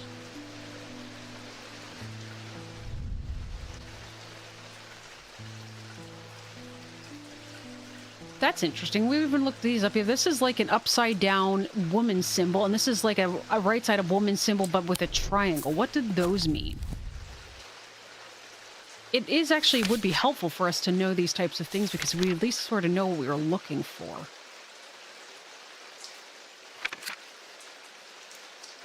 37 and rain. I don't actually know what our temperature... I haven't been outside yet this morning. Phosphorus? I think that triangle's the wrong direction.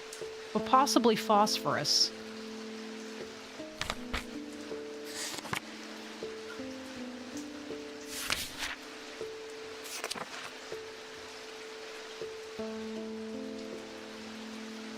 Gold? Wait, did I... The sun?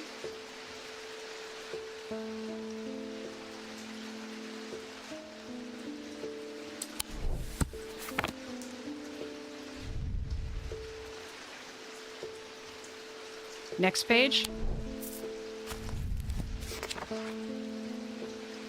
Oh, cold?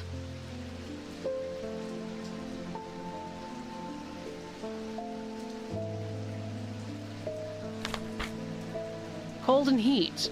Okay. So that thing's hot and cold. So that is going to help us 0 in this current one. This one only has 4 points to it. You've got several points, but I don't, that would not be where my mind would immediately go. Literally, my mind went to this thing.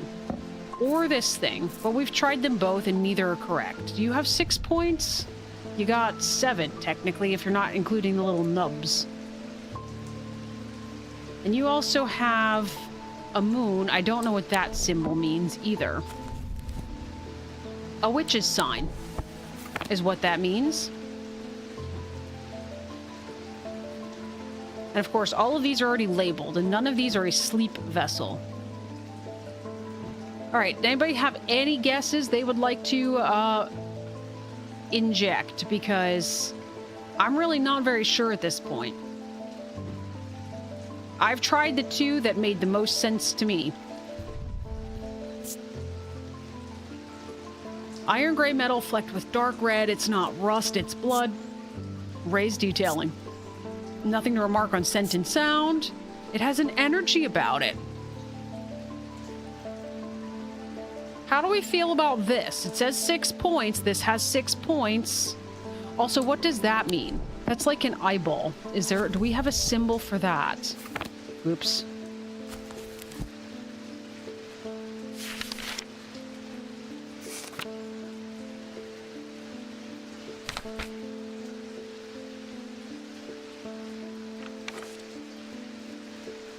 What did it look like again? Yeah, it's like an eyeball with like, but it's in a diamond.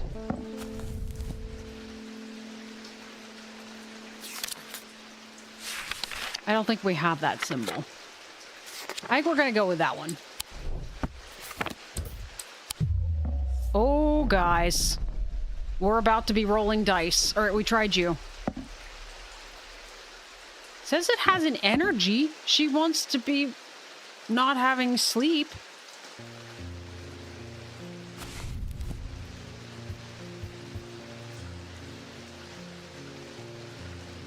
All right. We're going to throw one more out there. We're probably rolling dice at this point. This has a moon symbol and has a witch's symbol, and that did say that it's... I mean, again, it's too many points, but... All right, let's roll some dice. Oh gosh, they're getting harder and harder.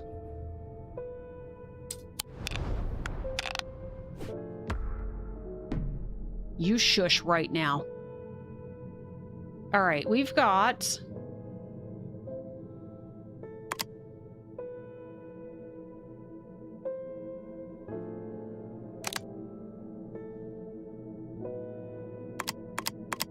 Let's try to get this one.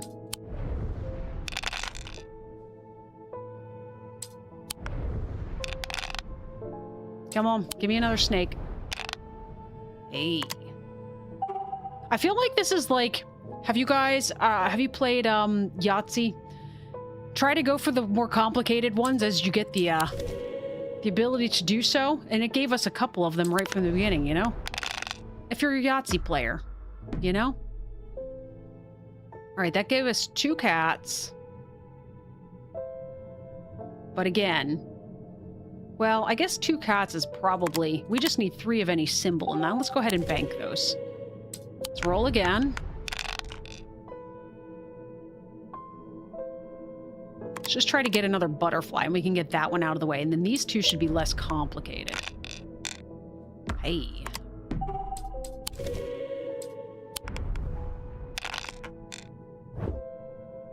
Thank you, Jupiter. Appreciate ya.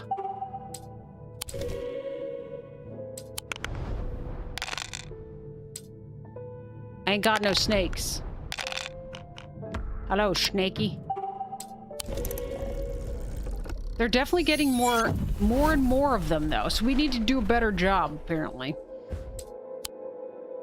Because we started with 3, and now we're up to 5. All right.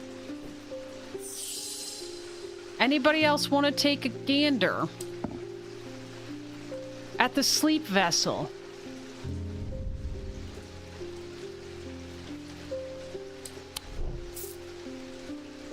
What does the hint thing do? Yeah, I know that, you genius. Oh, okay. That was literally 0 help at all.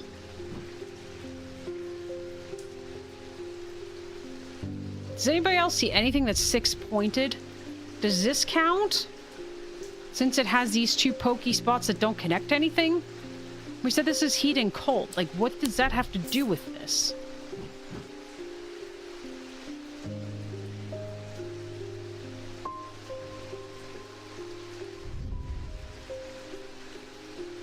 That's definitely not 6 points. That actually has 8 in the actual the engraving.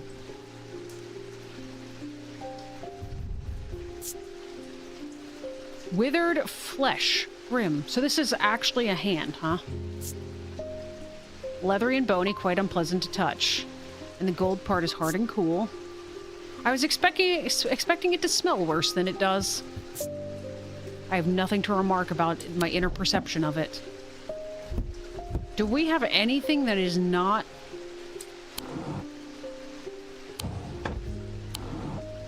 Okay. Do we have anything that's not explored?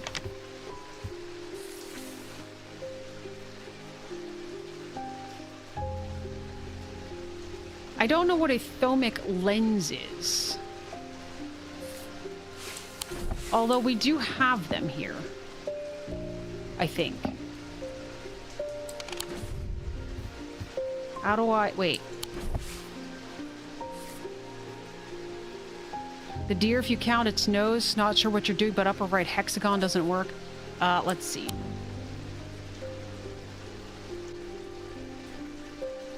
Upper right hexagon. Are you talking about this thing? This is an Ozic ring. Anything we've got shoved up here in the corner is already labeled. That's why I shoved it out of the way so we wouldn't confuse it with stuff that is unlabeled. Now let's... It's an interesting question, though. Some of this stuff is multiple. A sleep vessel is its actual name. Because some of them, sometimes they're nicknames, so potentially a sleep vessel could have been a nickname for an Ozic ring, but it looks like they're different. We can try the deer, Tara. All right. No deer.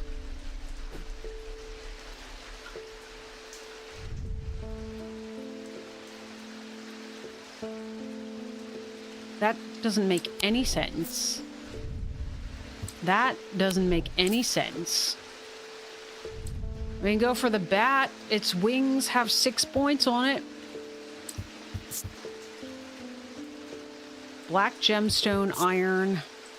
It is cool to the touch. Every sound has become both louder and clear. Now, this is for sounds. That's right, I forgot. We haven't really done much look into these new things we got. Feels a little warmer than I would have expected.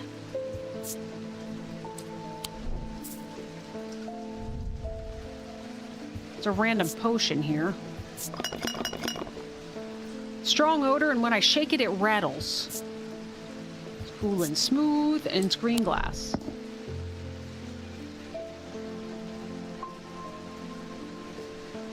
Anyways, let's go back to the map.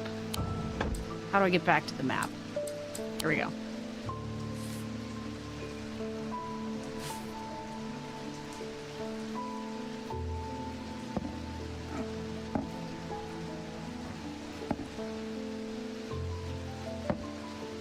I would imagine what we would want to do here for these is that we would want to do something like this, where you attach it to a point on a, like on here, and then it would end up overlaying something.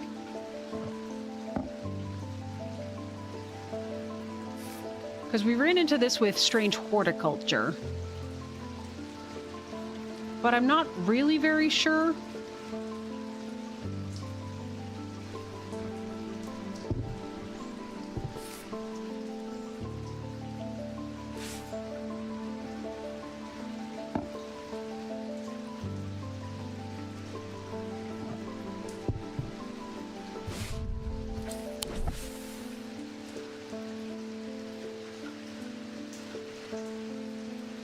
Yeah, we don't really have a quote-unquote lens yet that I'm aware of.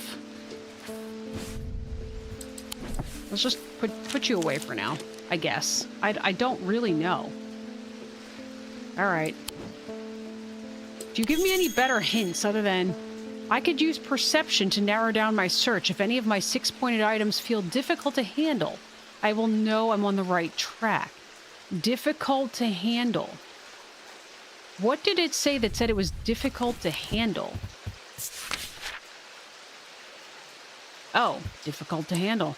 Over time and repeated use, they become more and more difficult to handle. Okay, game, you're killing me here. Perception. No. Seems to make the hairs stand up on the back of my neck. That doesn't seem right, though, does it? That's not a vessel. Sense of foreboding. Nothing to remark. I have a strong sense of being watched. Nothing to remark. Nothing. My heart feels lighter. You're definitely not right.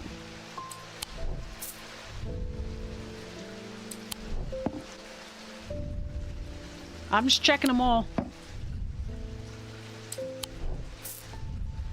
You know, maybe we should go for Grammy D's suggestion here. Let's... I know this is already marked, but... it has some evil quality to it. I do not like to hold it.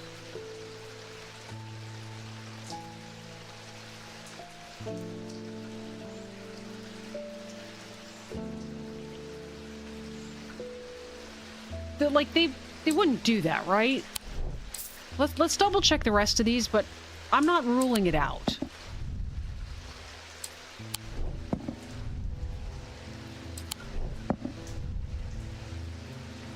I noticed a slight out-of-body feeling, like my hands belong to somebody else. Well, that's right. We've already looked. Those ones we've all tried, and it was not any of those. Well, this could be the first use, then, of potentially a reuse of a same item. Is it possibly this one? No.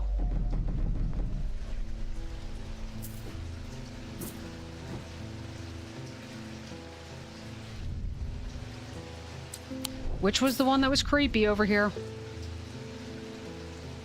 I don't really consider you to have 6 points.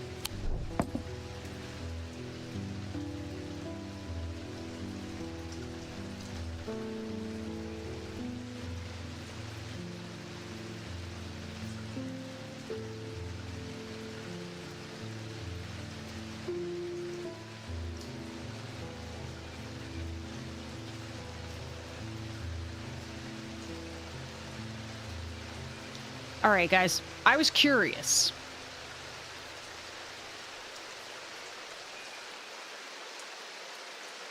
Here we go. I'm gonna bring this up because I was curious to know what we were doing so wrong here. Are you ready for this? I Googled. This is a sleep vessel. Is that the thing that we've got in the cupboard that I thought was part of the map? Maybe those are not even what I thought they were to begin with. Like, why would they put them in the map drawers? That's totally what it is. So these are not at all related to the map. Well, they totally threw me for a loop there. Okay, well. All right, here we go. 6 points. Closer inspection reveals the darkness inside. Why would have they shoved it in the drawer? Everything that we had in the drawers the last time when Strange Horticulture was truly something to be that belonged to the map. Althea O'Shea. Well, many years ago I owned a silent breath, but it was already old when I inherited it, and its power died soon after. It's about time I replaced it. All right, where is that thing that we just labeled? Here. Go over here with the labeled stuff. Let's just put you here. All right, silent breath.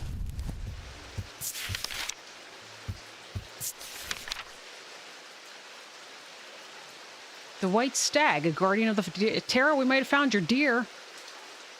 There are those that consider the white hart a prize to be claimed, but there is no glory to be had from killing such a noble guardian of the forest. A silent breath contains a small token. Take it from a living white stag. While the stag lives, the item will retain its power, allowing the bearer to sense danger before it arrives.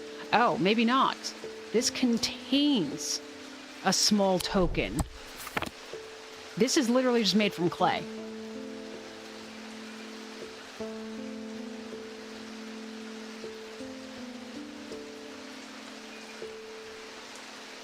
Does anything look like it?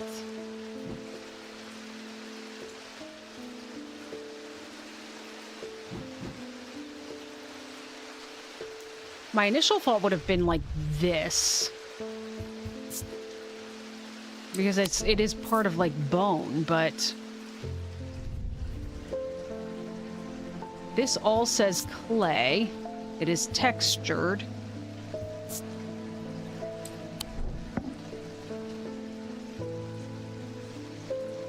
My first instinct is not the deer, weirdly.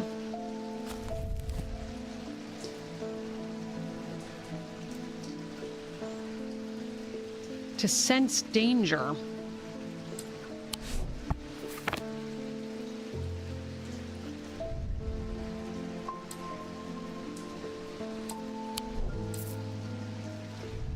None of these things we got recently seem to be... Oh, hello. I didn't know we could zoom in on you. That's adorable. Yeah, that doesn't seem right.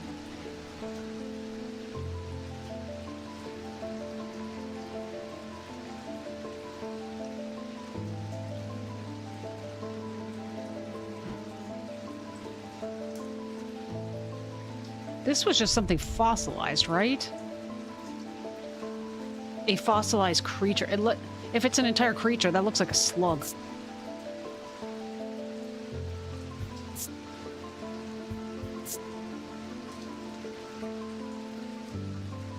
Out-of-body experience.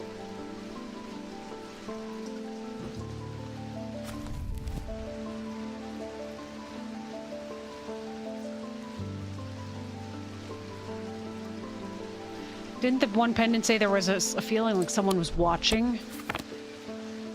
Yes. Is it this one? No. Of course, why would the eyeball be that way, huh?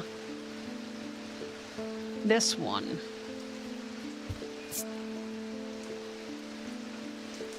This is entirely made up of bronze.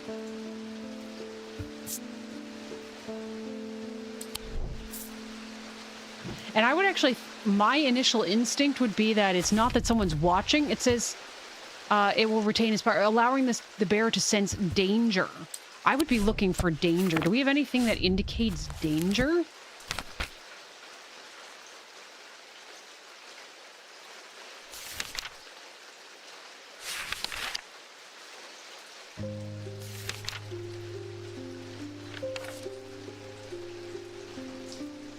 No. Like, this is mostly... This is, for the most part, physical things. Like materials and the... Well, there's elements, but there's planetary materials, mundane elements, and there's, like, weather and seasons. I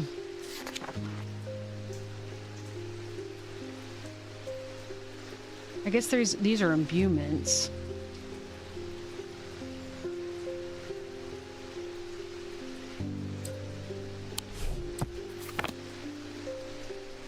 I guess in my mind, I was looking for something that had a piece of the... It seems to make the hairs... Maybe it's blood? It seems to make the hairs stand up on the back of my head. The Guardian is like white, right? Glass filled with a blue liquid. It is cold. How do we feel about this one? There is one other liquid here, which is this guy. I think. Pearlescent blue glass.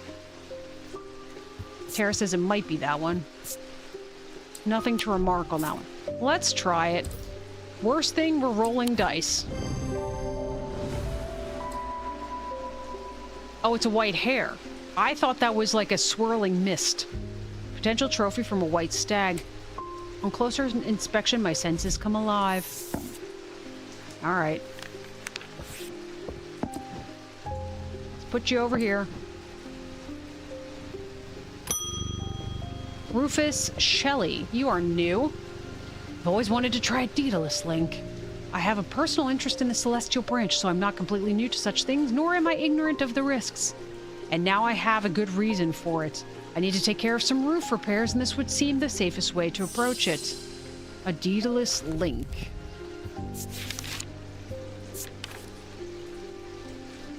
Powerful object to produce, capable of producing a levitation field. The field is extremely fragile, however, so it would be prudent not to take risks. These items are surprisingly light in weight. Their designs vary, but they might point to some facet of flight, a feather or the wings of a bird or an insect, for example. Well, we've got a way to check this one. Whatever we find is supposed to be super light.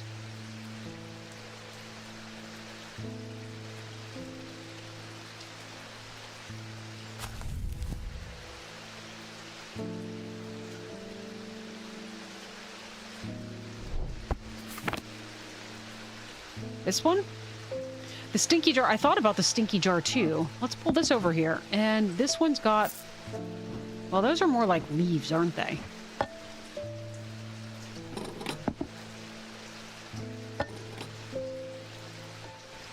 That is pretty light. Let's plop you in there. You are too fat.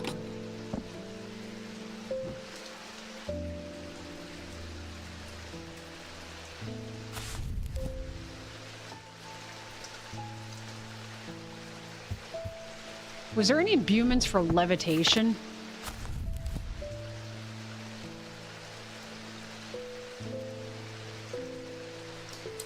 No.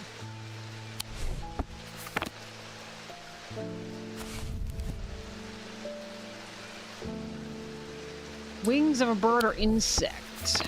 What about a bat? What about you?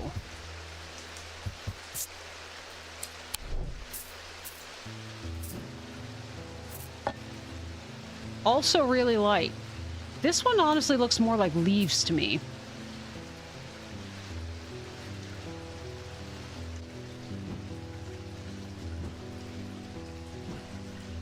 All right, let's try the bird.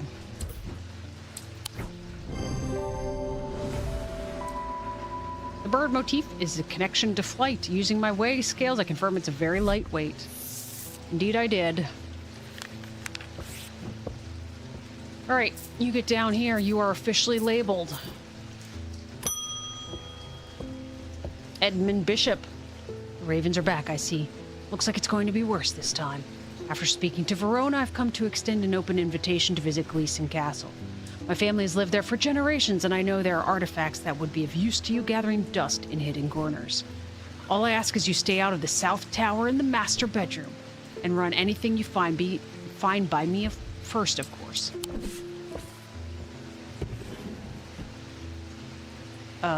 Let's explore.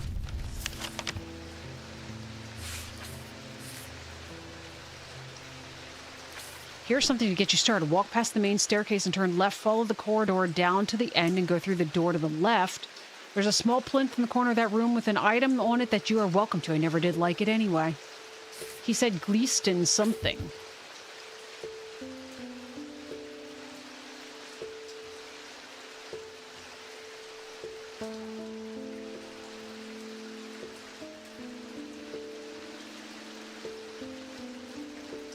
Isn't that what he said?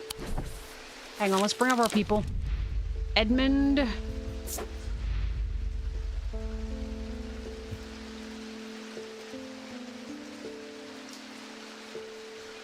Gleeston Castle.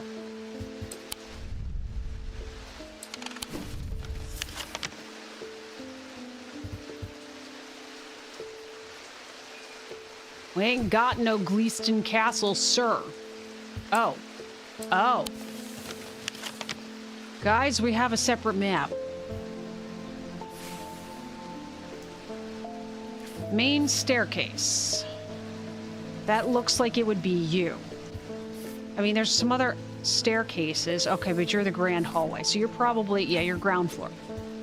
Main staircase. Walk past the main staircase and turn left. Follow that corridor to the end and go through the door on the left. This one. There's a small plinth in the corner of that room. The plinth is not hard to spot in the corner of that room next to a small writing desk. A glass jar houses the object mentioned in Edmund's note. As I gather the item and turn to leave, my eyes drawn to a green book on the desk. The author's name is of particular interest. I pick it up and find Edmund on my way out, who encourages me to take it with me. I try to insist on paying for it at least, but he won't entertain the idea. Ooh, gemstones, guys. I was just looking for that. Another book. Here, why don't we do this?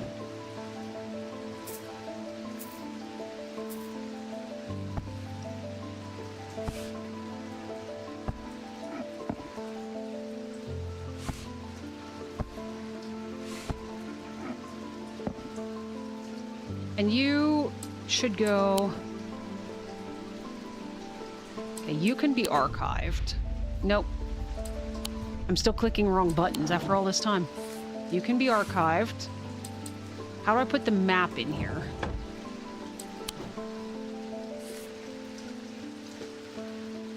Maybe we'll just leave it here, I guess. All right, I need a drink really quickly. Give me a second.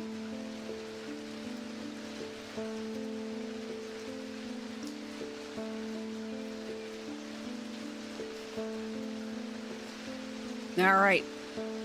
We have returned. End the day. At the end of a long passageway, after days spent clearing away dangerous rockfalls, the duo came upon a chamber. In it, they found a small stone tomb, too small to contain human remains.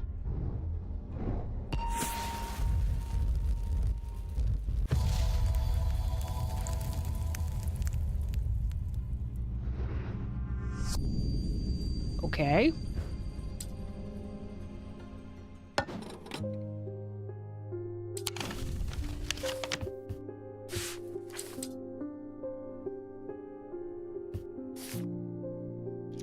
Where would a graveyard be? Maybe it's not what we're looking for. I'm definitely looking for... Oh, wait. I just realized that. See, I thought I was looking for that pattern.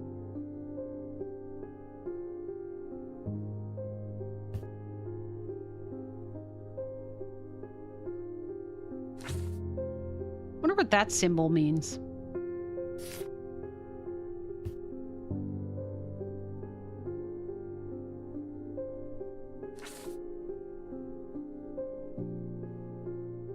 There's a church at 28. Tends to be where graveyards tend to be.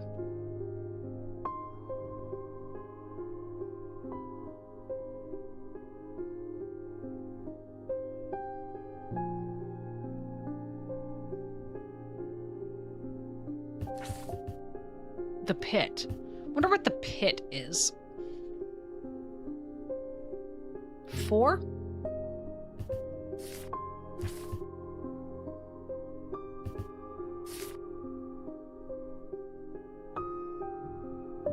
What is this card telling us? It kind of looks like we're supposed to match the shape, but almost nothing's completely in this direction.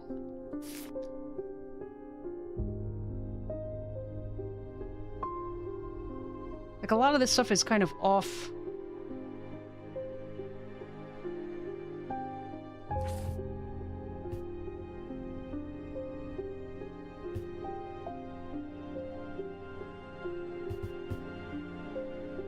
So there's an Undermere church and a High Green church.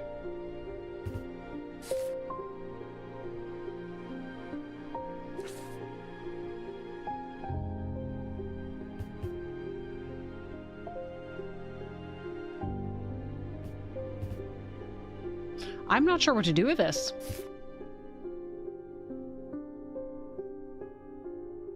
Under King Edward Street. King Edward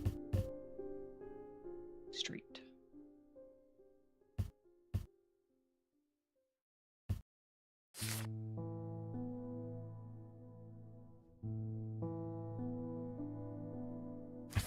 Are you talking about this one itself?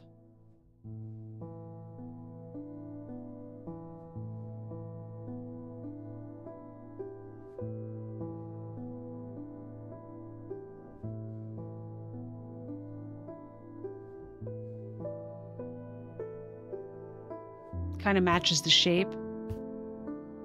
Yeah, this one has a diagonal corner because of the street, though.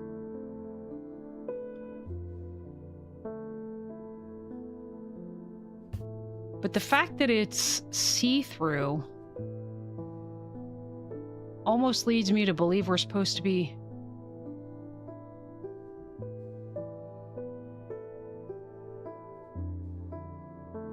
using it as a viewing port, almost.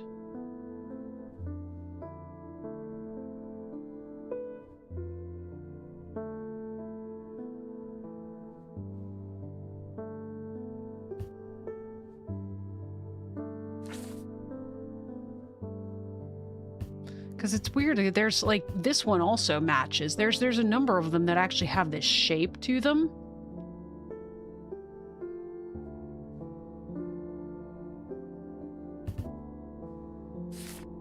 What is this? I don't know. All right.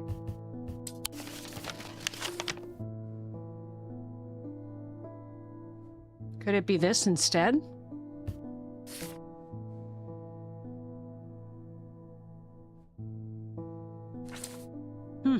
What say we about this place?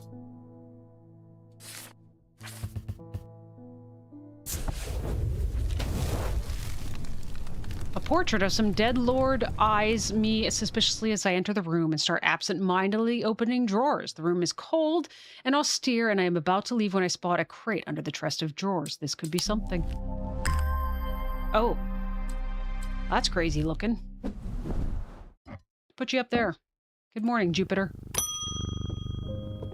David, you're back! Give me some mail. Not sure about this fog today. It's an eerie atmosphere out there, especially with those ravens back again.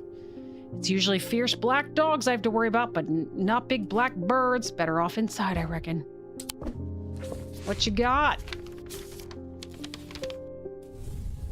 The triangle has intrigued me ever since I first heard about it as a young boy. What caused the pine trees to grow like that? Did someone plant them? I know you'll at least have heard of it, but did you know this? I calculated the exact center point, and there's a small clearing there. It can't be a coincidence. What's more, there is a certain energy about it, not entirely welcoming either. I wonder if you might take a look. Thomas Pope and Hamish. So, he calculated an exact center point of what? Like between buildings? Hey look, Tara, this is cold.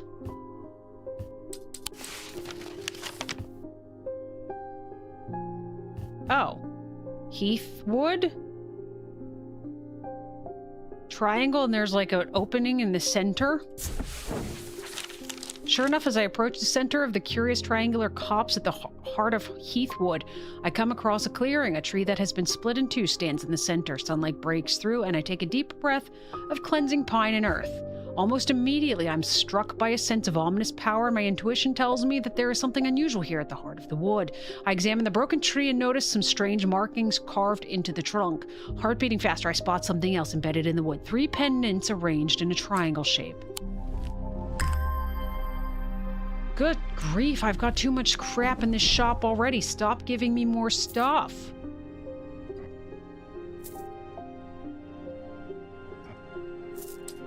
Alright, let's archive you. You are done. Think the triangle was upside down? Good morning, Jupiter. Gus Foley. It has been many years since I performed the rite of the red knives, but I can still remember every step. I'd do it one more time before I die if I could only get my hands on an Orford spire. I tried that place in Arnside and they sent me here. Orford Spire. Looks like a cauldron. During the rite of the red knives, an Orford Spire is fully immersed in goat's blood for 9 days and 9 nights. When performed correctly, the rite is said to impart vitality and clarity of thought, although perhaps not for the goat. Vitality? So we have stuff that has blood on it. This has blood.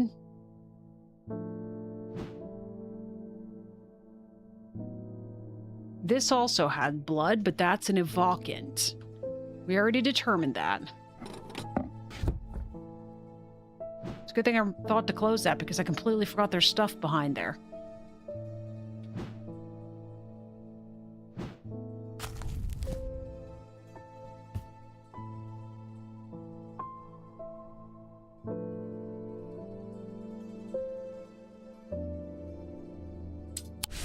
Okay, let's try you.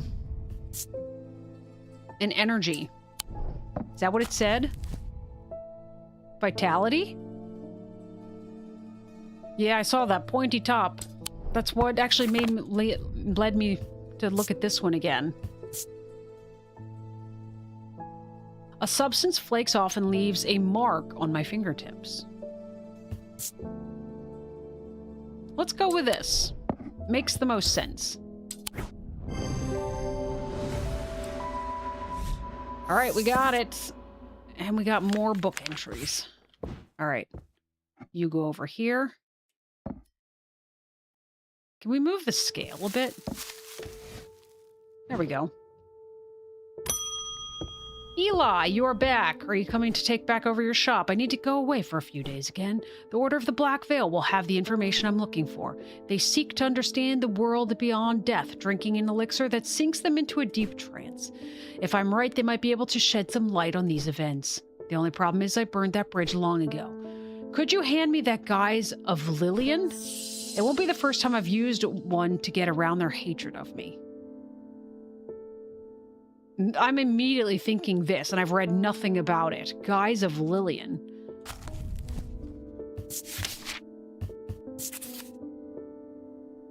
That looks like a shrimp. Although, fossilized creature, we ran into that before. These items can allow the bearer to pass unrecognized if used for any length of time. The wielder can begin to lose their sense of self. The remains of bygone creatures have been used in thaumaturgy for centuries, from petrified teeth and bones to trilobites, ammonites, and devil's toenails. A Guise of Lillian is one such item that makes use of this ancient source of power. Okay, that's gotta be... Where are you? Here. Fossilized creature... Slight out of body, feeling like your hands and mind belong to somebody else.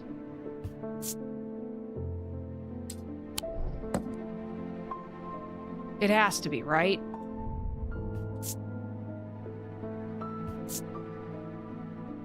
Yeah, this doesn't have that trilobite thing.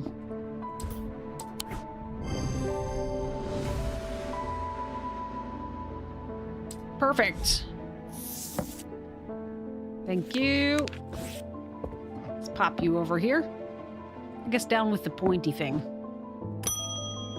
Rebecca Rose. Your eyes are eerie. Hello. Oh, is that a cat? My eyes may have completely gone now. That's why your eyes look weird. You're blind. But it's good to know I still have my cat senses. I do hope I'm in the right place. My daughter told me about a shop that specializes in unusual items. My life's joy has always been painting. Without that, in my life, I'm afraid I'm at a bit of a loss. I know that I will never see again, but is there anything in your collection that might help me paint again? I feel a little foolish for asking. It seems such a small thing, but to me it means everything. Ares Remnant and Spirit Eye. These objects induce a form of synesthesia where colors and tones, light and shadow can be felt through touch. They are sometimes used by those who work in low-light conditions such as miners. The gemstone in an Ares remnant are arranged in the shape of the constellation that shares its name. That looks like the stone with the purple gems. And what's the other thing I'm looking for? Spirit Eye.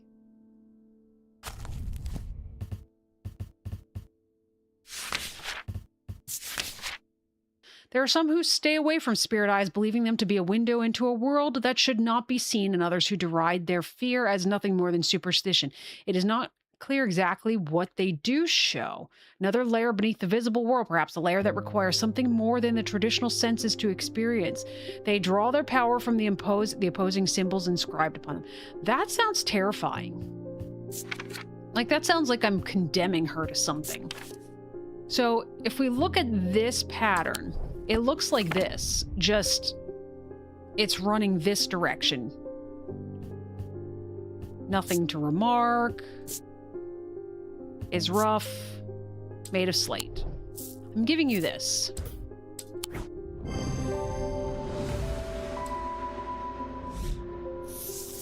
All right. We got more book contents. Let's put you over here with all of the labeled things.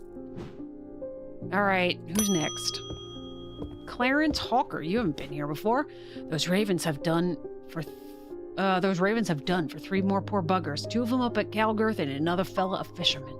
People are getting a bit panicky round here. Nothing natural about folk turning up with eyes all black like that. And now this fog, too. With the nights drawing in and me working late, I refused to walk down Hallbrook Road without so much as a lantern. I had something nice and bright in mind. A sunbond.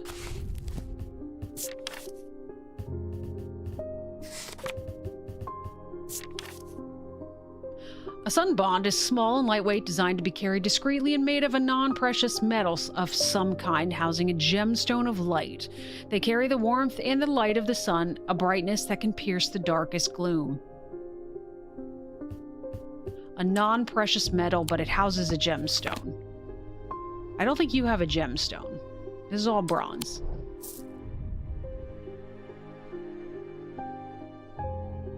This was cold and this was heat, right? That almost doesn't sound quite correct. Oh. What do all those symbols mean?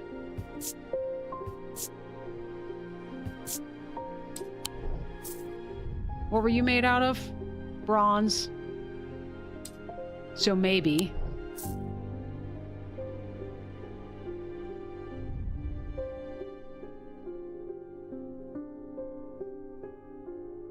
That's another possibility.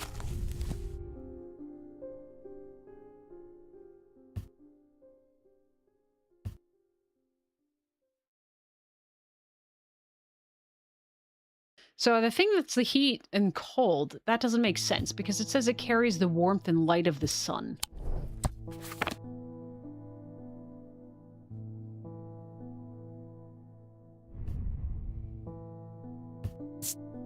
Oh, you know what? Guys. Okay. The sunstone, fire and light. We're looking for an amber.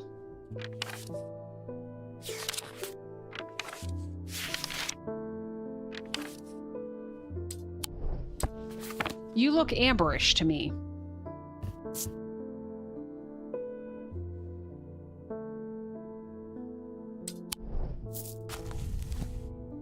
Wrong book.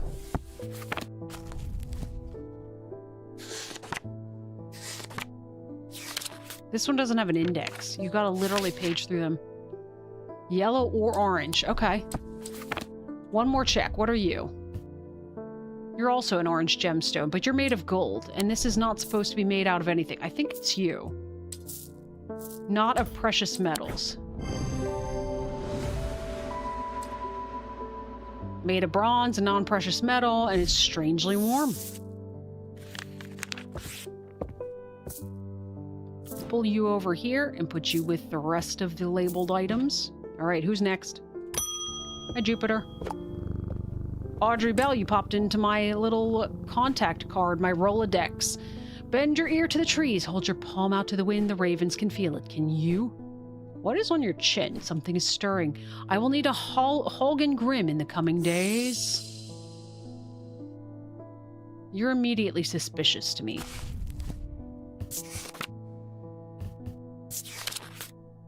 These eerie creations are worn by priests of Holgar in various rituals relating to death and the afterlife.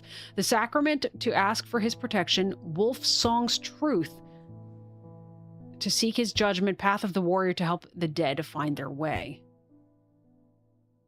Priests of Holgar and rituals relating to death. They're worn, so it has to be a pendant.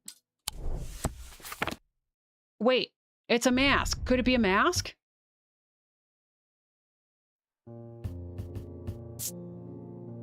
Sense of foreboding. We've got a gemstone that's blue-green, right? A dark blue-green gemstone. Anything hard and somewhat rough. Hang on.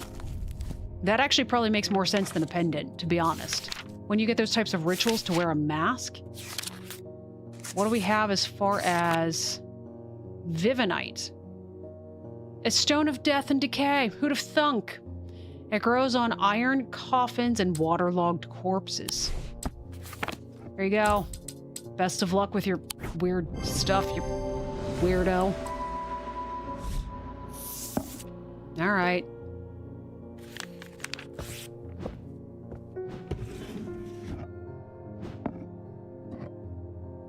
Let's just put you down there. Not in the scale. Behind the scale. Now that I know what you are, I don't really want to interact with you again. All right. I think one more day is probably going to do it for me, and then I'm probably going to have to go because well, I have some stuff today, but also I should have put my... I've mentioned this a number of occasions. I should wear my contact lenses when I'm streaming. I put glasses on, and then I put on my headset, and then jams the glasses into, like, the sides of my head, and it's starting to give me a headache. End of day 5. Inside was the reason they had toiled so hard, a small black casket. A very valuable small black casket. They knew not enough not to open it, but perhaps too little to fully understand the danger it posed. Creepy.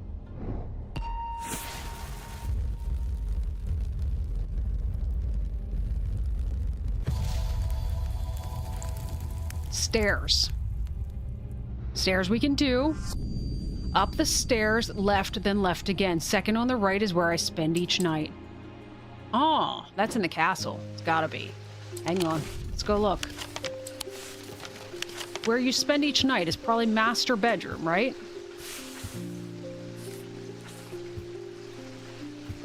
Up the stairs.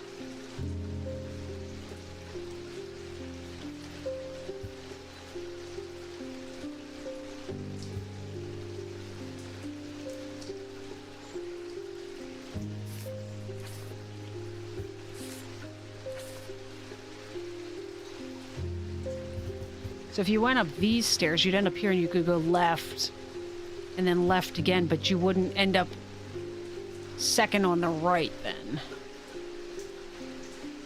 Which stairs? Who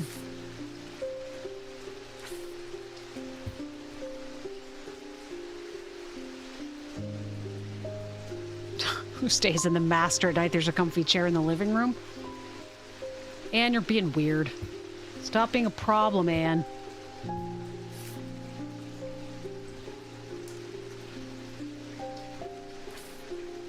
So if that is other than the grand staircase, which you can't go left and then left again. It would almost have to be this one. Left, and then left again. Second door on the right. So here, in front of this TV thing.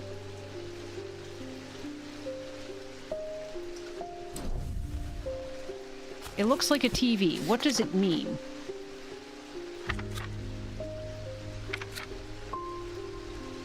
Potassium. That's random. Oh, it was right though. The bedroom looks like it hasn't been used for some time. A thin layer of dust coats the furnishings and cobwebs decorate every corner. Pulling back the thin curtains lets some light in, but more importantly, they reveal a macabre item that has been hiding on the windowsill all this time. Ew, that's fingers. That's disgusting. Let's put you with the creepy hand. Seems appropriate. Good morning, Jupiter. Helena Appleton. No one stays in the master. I stay in my master bedroom. I can never get any peace in my house. When am I to find time to do my writing? I've tried beeswax, but that makes my ears sore. And besides, I can still hear the shouting and banging at all hours. I heard you might be able to help me. St. John's Anvil.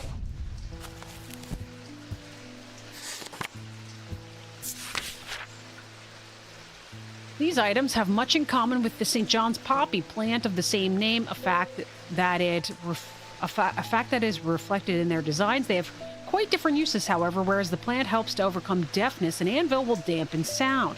They can even be tuned to filter out certain noises, but allow others to be heard still.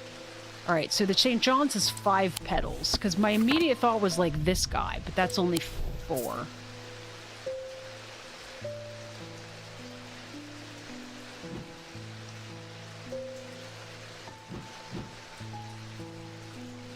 Okay, literally everything beyond here is labeled.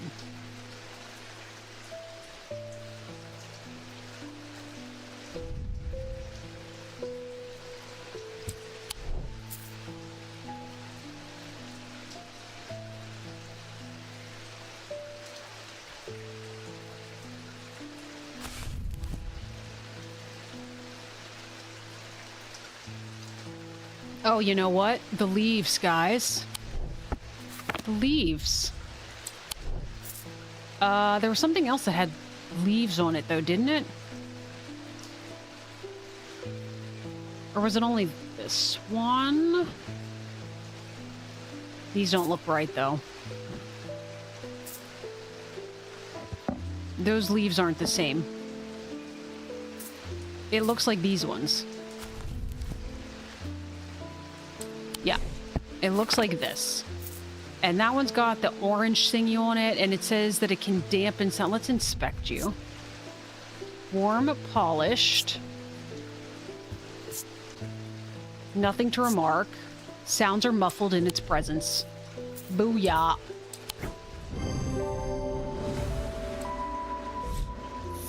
Yeah. We did things.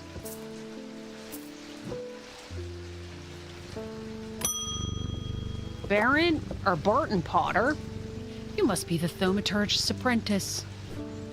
I bet he's a hard man to work under. He's helped me out more than once in the past, though. And speaking of the past, my eye has been aching again lately. That can't be a good sign. I'd be willing to make a fair trade for an Elvastone if you have one. Okay. Elvastones can be used to relieve the discomfort caused by otherwise incurable ailments such as Braxis or burning blood. The planetary metal used in these items is associated with the Selenic discipline, a connection that is also reflected in their design. Selenic discipline. And it's a planetary metal. Selenic. What was Selenic again? What did that mean? Moon.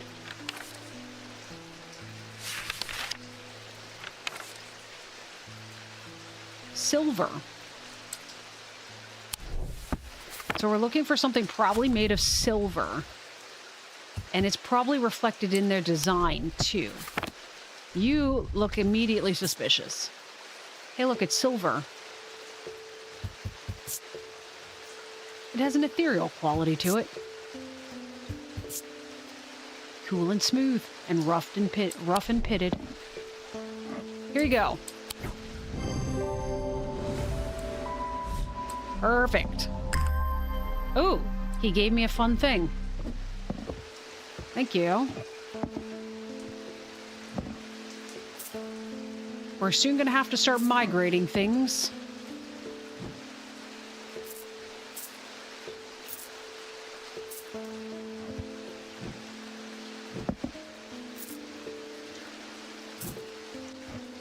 There we go. Everything is now within view that we need. All right. Pet the kitty. Verona Green is back. I've been doing some reading. See what you make of this. Okay, she just gave me another book entry. The fisherman they found yesterday had been up at Wyattbeck, so I'm going to see if I can find anything out there. Here I go again, sticking my nose into trouble because I don't seem to be able to listen to that part of me that says go put the kettle on and let someone else deal with it for a change. It's bloody-minded arrogance to follow that thought up with, but there isn't anyone else. But here we are, and here I am. They do it all wrong anyway. She's funny. I remember her from the last one, though. Frances Mason, come on in. I've been wearing a pendant that I found in the library, and it does something to me. It gives me an appetite for reading that I cannot control. I was lost in the library for 3 days without eating or sleeping before I managed to take the pendant off and escape. It is rather pretty, though. Someone told me I needed a Cusick purifier and that this is the place to get one. Guys, is there... I mean, other than the eating and sleeping thing, is that a terrible thing to have? Something that just makes you get lost in books? Like, that's not a bad thing in my mind. A small Topaz gemstone, known as the Eye, is placed in a strong-smelling liquid, usually some potent barley, spirit, or vinegar. Small tokens such as rings or amulets, perhaps submerged in the liquid and left for a full cycle of the moon, are cleansed of simple imbued curses or hexes. Of course, there is a limit to the effectiveness of this process. The small topaz gem, is this the pot? Strong-smelling liquid? Does that have a gemstone in it? A pinkish gemstone. It said topaz. I think topaz, when I think topaz, I think yellow.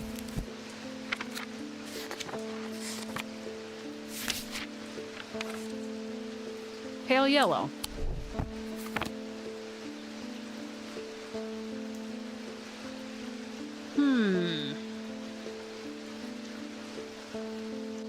Does anything look like it has a yellow gemstone? I don't think this is a gemstone. This is just bronze.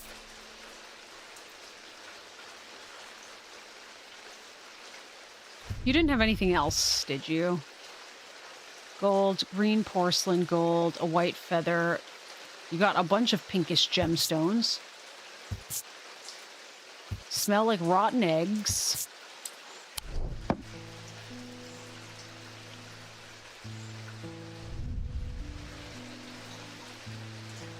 None of your gemstones are topaz. A pale yellowy orange. I don't think that's right. The yellowy orange tended to be that other one.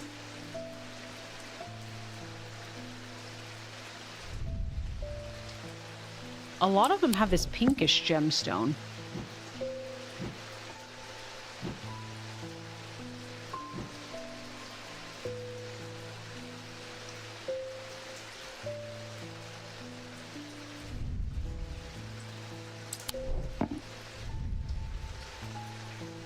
That has no gemstones.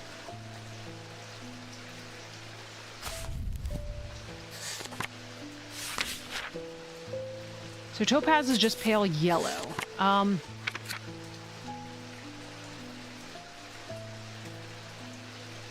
So this is... the pink ones are potentially moonstone.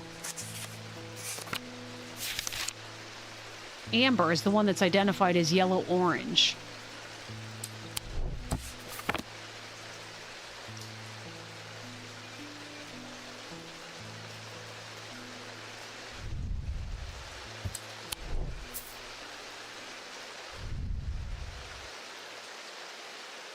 This one does say it's pale, though.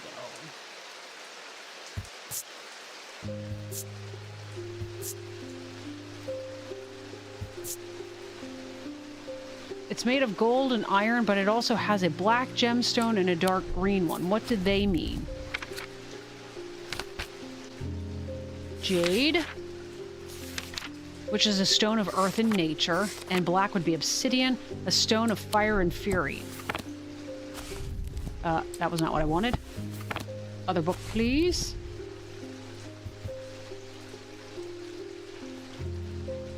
Placed in a strong-smelling liquid.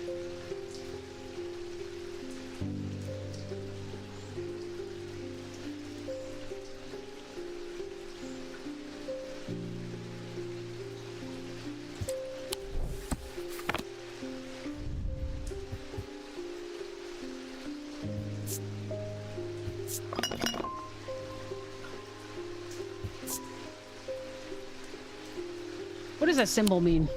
Do we have that symbol? Vinegar. Guys, vinegar.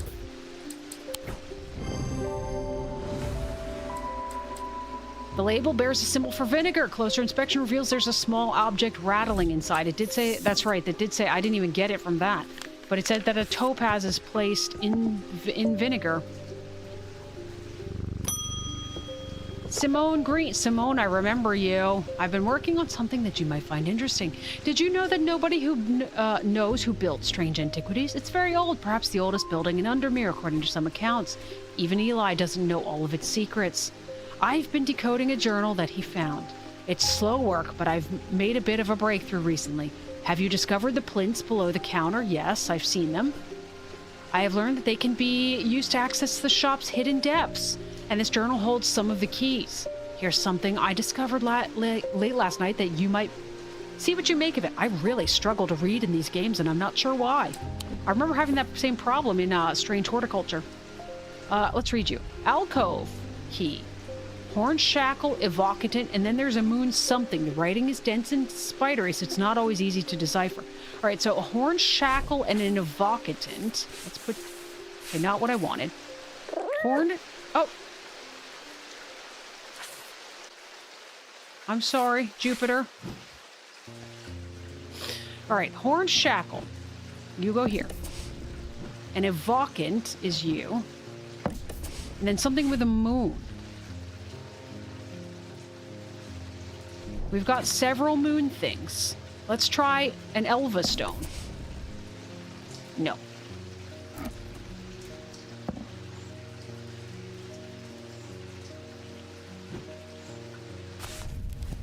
Not what I wanted. Or is it? Does the index have what... I need moon.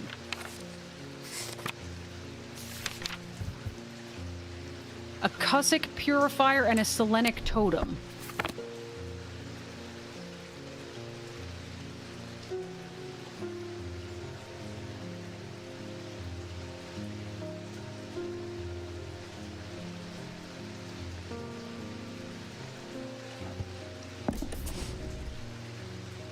No.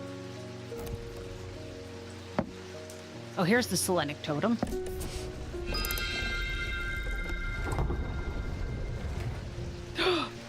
Guys. Do we get all these things? I got cups.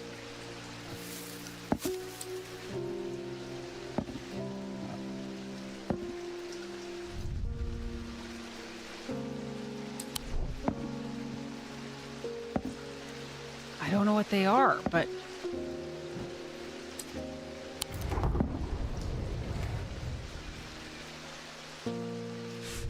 Oh, okay, well, it shows that it's done. Just put it in the archive. There you go. Nifty, says Ian. I agree, that was pretty neat.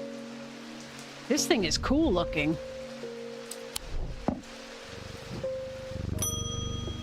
Jim Wolf, who are you? With your gray eyes. After years of working in a thundering mill, I'm afraid I'm quite deaf now. I've tried St. John's Poppy, but I'm looking for a more permanent solution. I would love to be able to hear my niece's laughter. A hearing charm.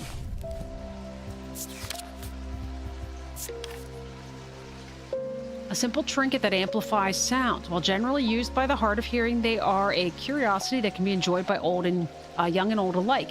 And of course, they have more devious applications too, making it possible to eavesdrop on private conversation. I remember us reading something that it amplified sounds. They take the form of animals known for their hearing. I don't think it's you, right? No. Oh, the bat. What am I thinking? That was silly of me. That was probably the simplest one of all of them, and I can't believe I didn't immediately think of that. There you go. Have a bat.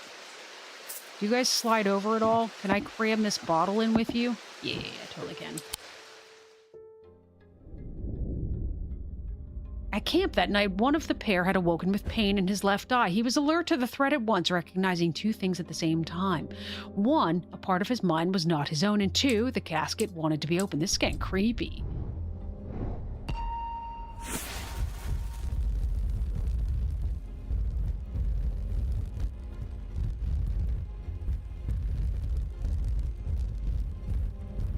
Yeah, just give me the card. I prefer that from Strange Horticulture. The maiden in the tower points the way. I am buried among the trees. All right. You know what, guys? Actually, I kind of want to keep going for a little bit yet. Give me a few seconds. I'm going to go take my glasses off and pop my contact lenses in. I'll be right back. I'm going to put us into a little intermission here. Won't take long.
Cool.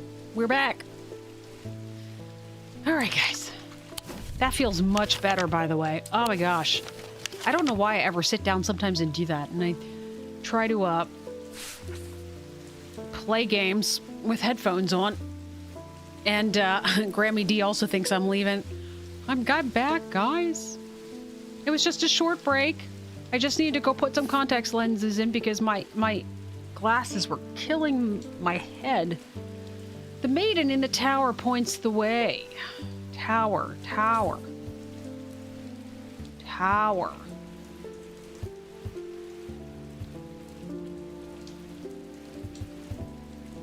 Do any of these towers specifically indicate that there is a statue? Because, like, here's a tower. Although, wait, hang on. It says I'm buried among the trees.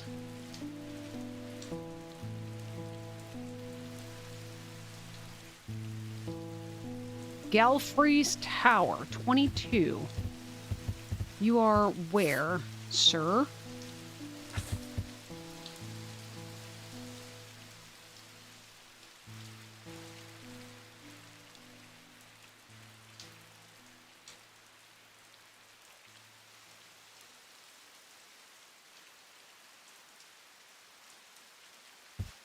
Are any of the rest of these towers? The Marybell?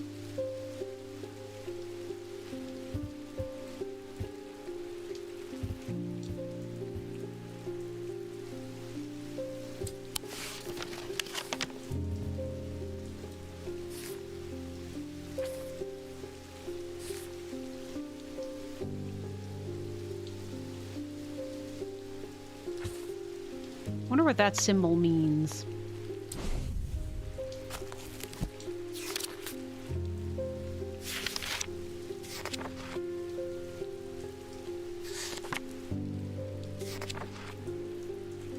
Which is not.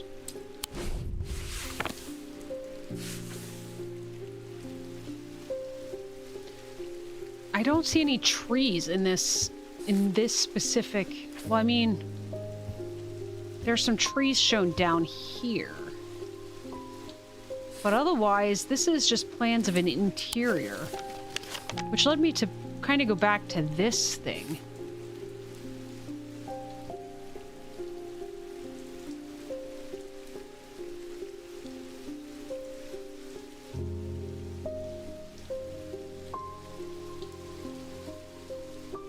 I don't know how we necessarily tell that it says she points the way. So this is,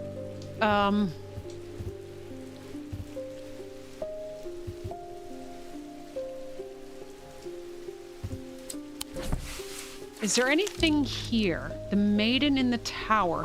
Do any of these things, symbols, mean maiden or tower? Do you know what I mean? Because we've run into this before, where these symbols start meaning something.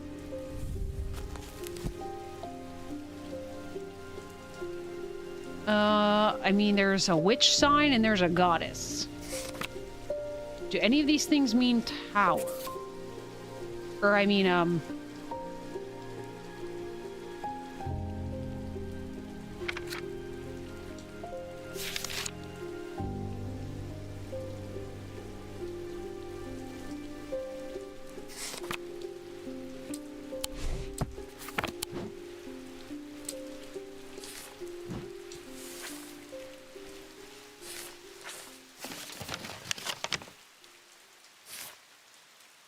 I need you to zoom. How do you zoom this thing out?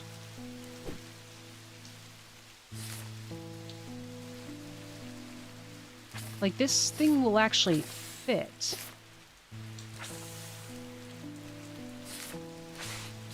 Like, it keeps increasing and decreasing in size, and I'm trying to figure out why.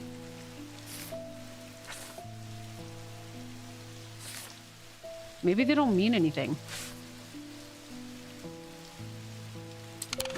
Alright, let's just pick a place. Let's just go. The maiden in the tower points the way. You are a tower.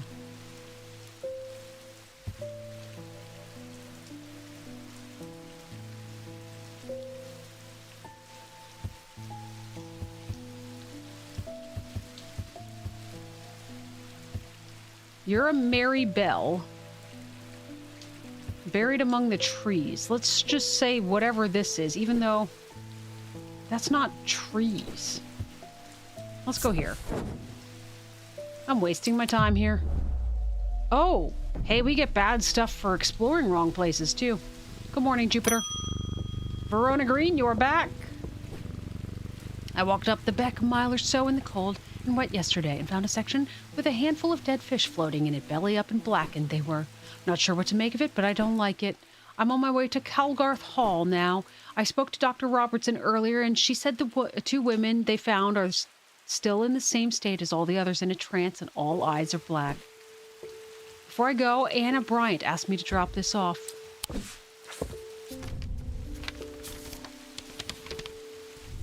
When we were kids, we used to explore an abandoned house on the lakefront. We'd take a boat out on the northern tip of Naylor Island and row across it from there.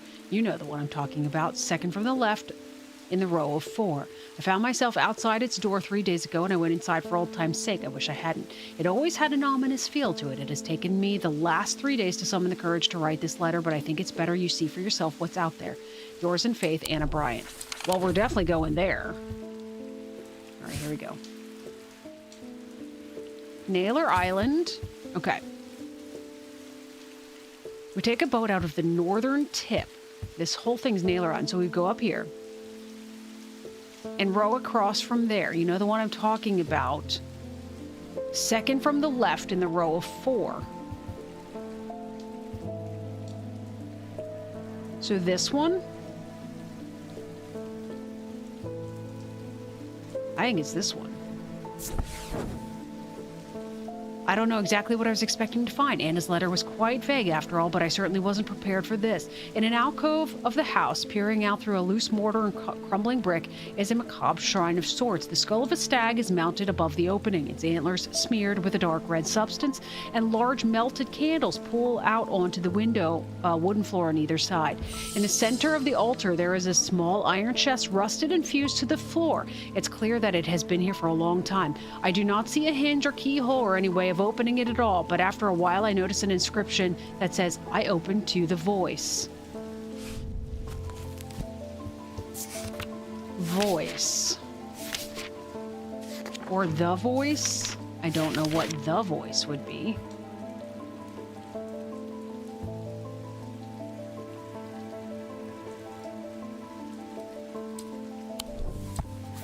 So it's a skull of a stag.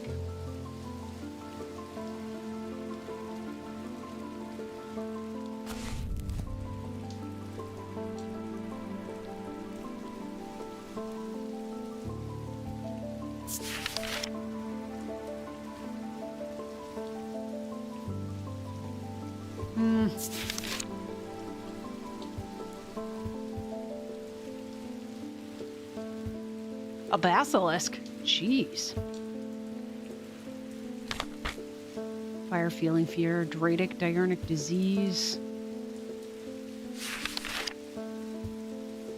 Hearing?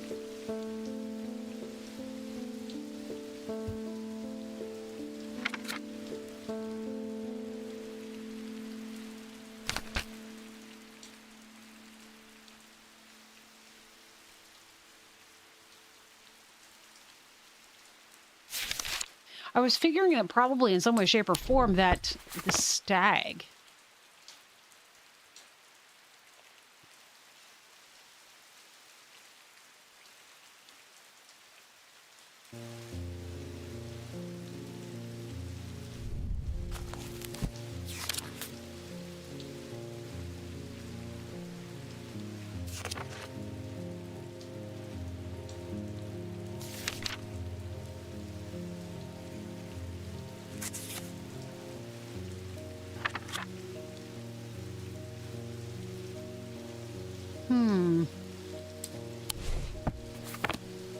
I open to the voice.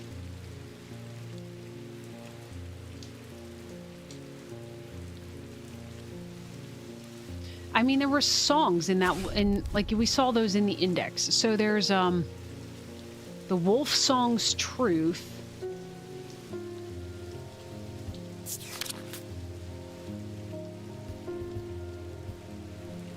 I mean, this is a ritual relating to death and the afterlife. Judgment path of the warrior to help the dead find their way. Ask for protection. Let's put the Holgen Grim in there and see what happens. That was you.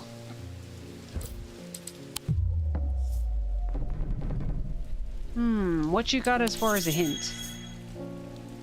The voice of Serenus?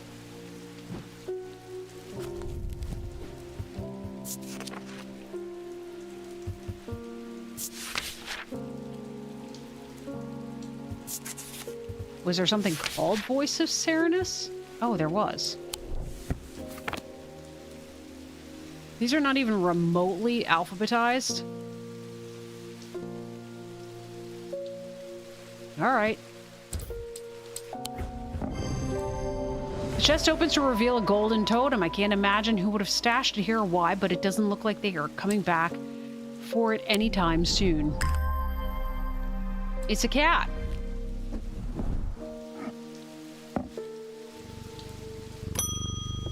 Lester Crowley. I apologize if this inquisition is an imposition to your disposition. Wow, that was confusing. It is not my intention to bring your attention to a matter of contention. I have an inclination to perform an incantation of flirtation. For your part, a leaden heart of a thomic art. Wow, you are a bit much, sir. All right. Lead heart. These items depict the god Serenus and his non-human form. They are heavier than they look due to a core of lead hidden by a more modest exterior. They are said to kindle romantic interest and are sometimes given as wedding gifts. They're heavy, but they have a modest exterior. Wait, it says the god Serenus. What do we know about Serenus in his non-human form? Because I'm wondering if it's this deer. What did the voice of Serenus? He has antlers. Depicted as a man with antlers of a stag. So we just need to know if you're heavy. You are so heavy.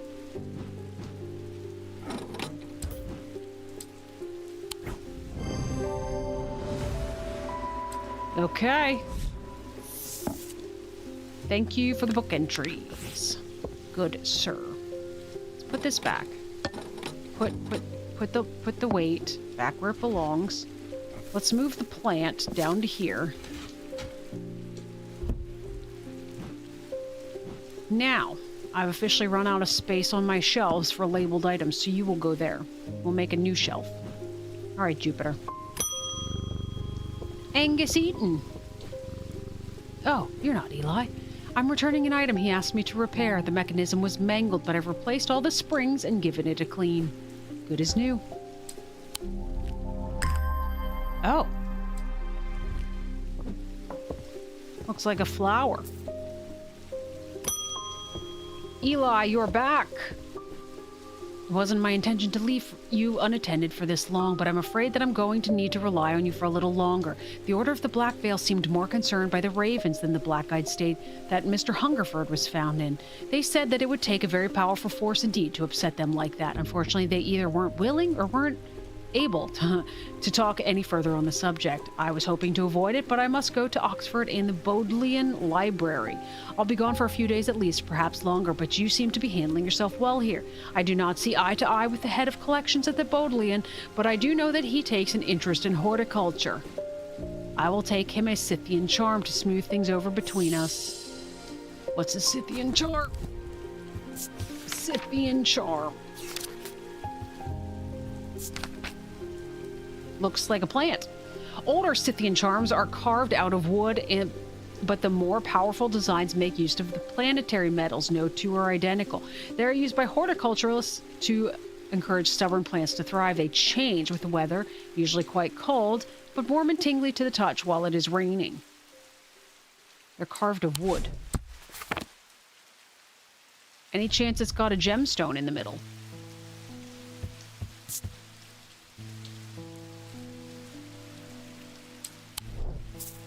That doesn't quite seem right, does it? Is it you? I mean, you have a witch's symbol on you, we determined. Rough and gnarled. Wood. You, I suspect.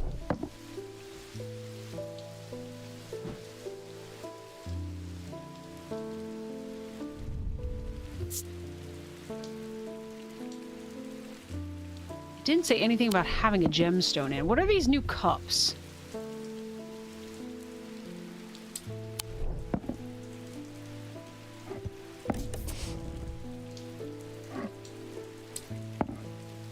I just had this idea that there's 3 of them.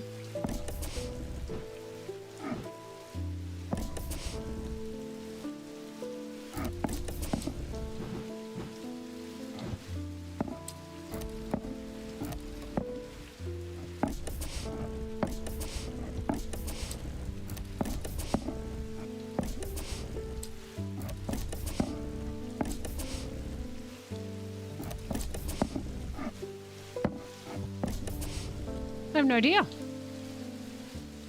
I'm gonna keep them down there, though. They look sus for that particular thing. Alright, Scythian Charm. I'm distracted.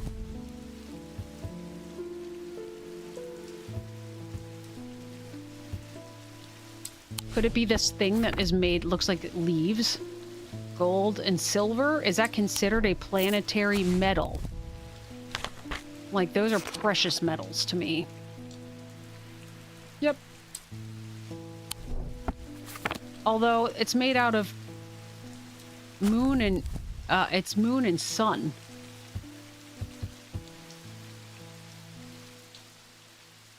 Are you warm and tingly to the touch?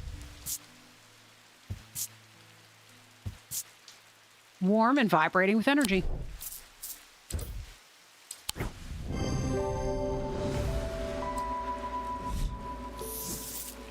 All right. Who's next? Francesca Robertson. I'm sorry, Jupiter. I'm at a loss with these patients.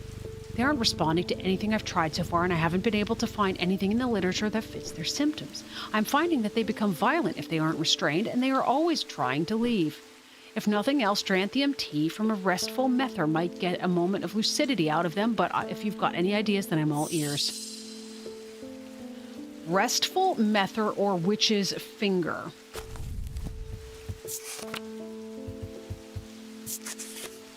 A mether is a thaumaturge's link to the inner mind. A hot tea made from the Dranthium plant is drunk from them, taking on different properties depending on the type of mether. This particular type can be used to enter a meditative state and bypass the rush of clutter of consciousness, promoting clarity of thought. That sounds nice, as opposed to something is a witch's finger or something like that. Said to be the severed digits of the Witch of Undermere. They're capable of inflicting intense pain, but the goal is supposedly purification of the body. A most unpleasant experience, but a last resort that has cured some and finished off others.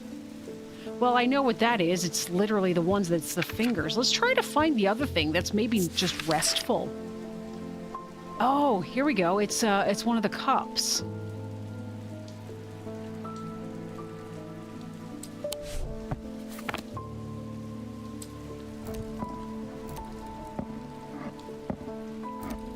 Let's try you. A sharp aroma.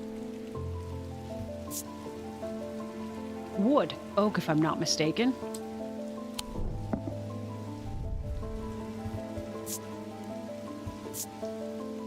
Also a sharp aroma.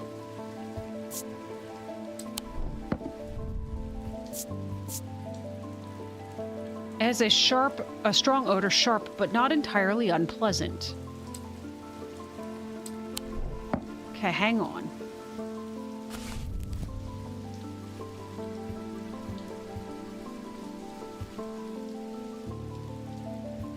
The inner mind.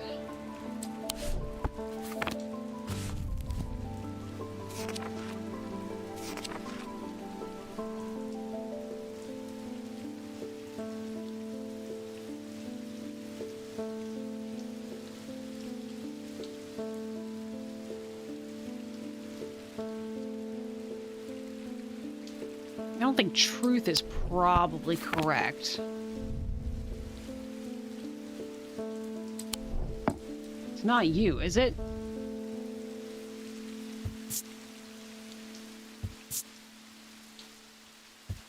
Apparently this doesn't have anything in it. It's just a, like a glass thing. Whoops, that was the wrong button.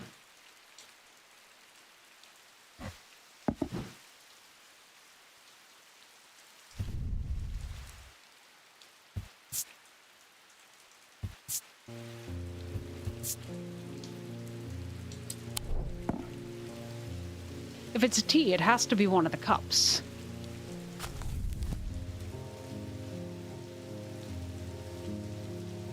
Consciousness, clarity of thought, meditative.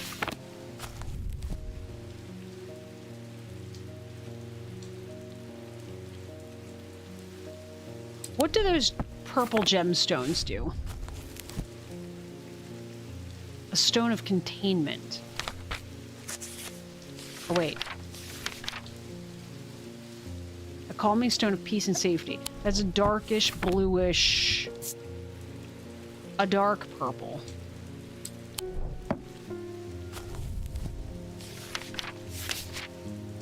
You're just purple. Possibly the one with the purple, then?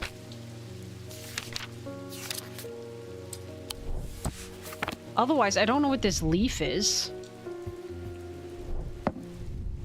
And this really isn't a symbol that I can really ascertain anything from. Let's try this. Okay. Several iolite gemstones, stones of peace.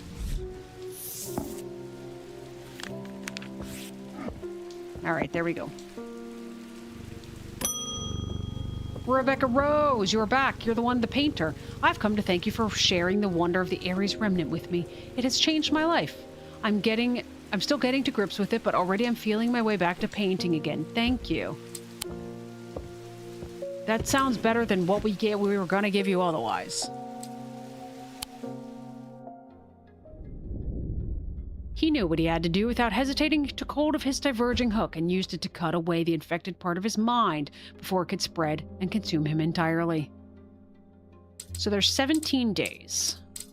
So here's the middle. So if we finish one more, we're halfway through.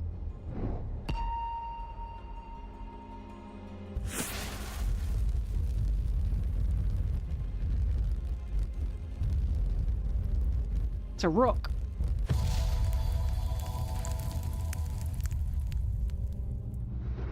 Oh, we never figured out the other card. I'm closest to the sunset, but furthest from the sunrise.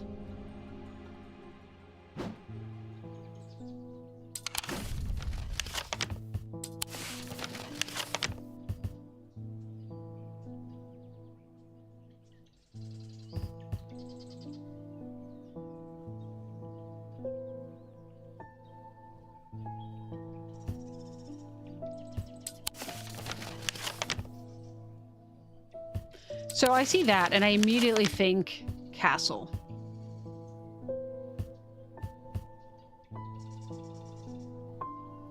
However...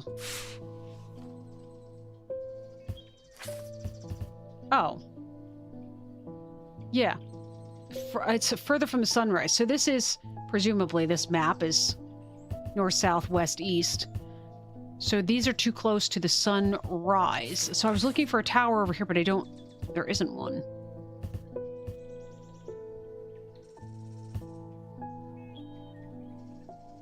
Although, let's try this one. Nope, nothing here. Gosh, we didn't even figure out this one from yesterday. That's fine. It's fine. We're gonna go pet Jupiter and start the day. Francesca Robertson, did that work?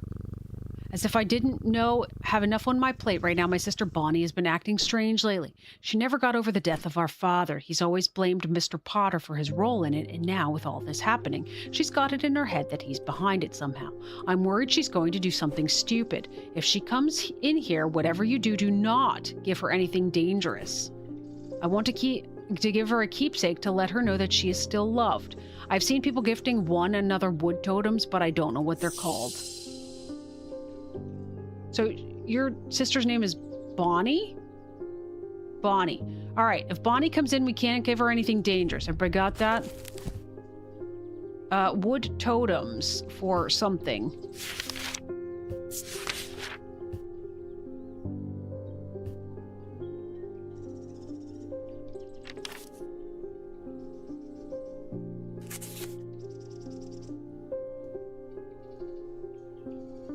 There's a binding seed for guilt. I was thinking something more along the lines of peace.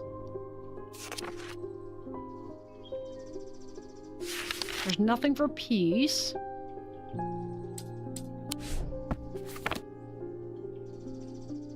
Oh, she's still loved. A Selenic totem?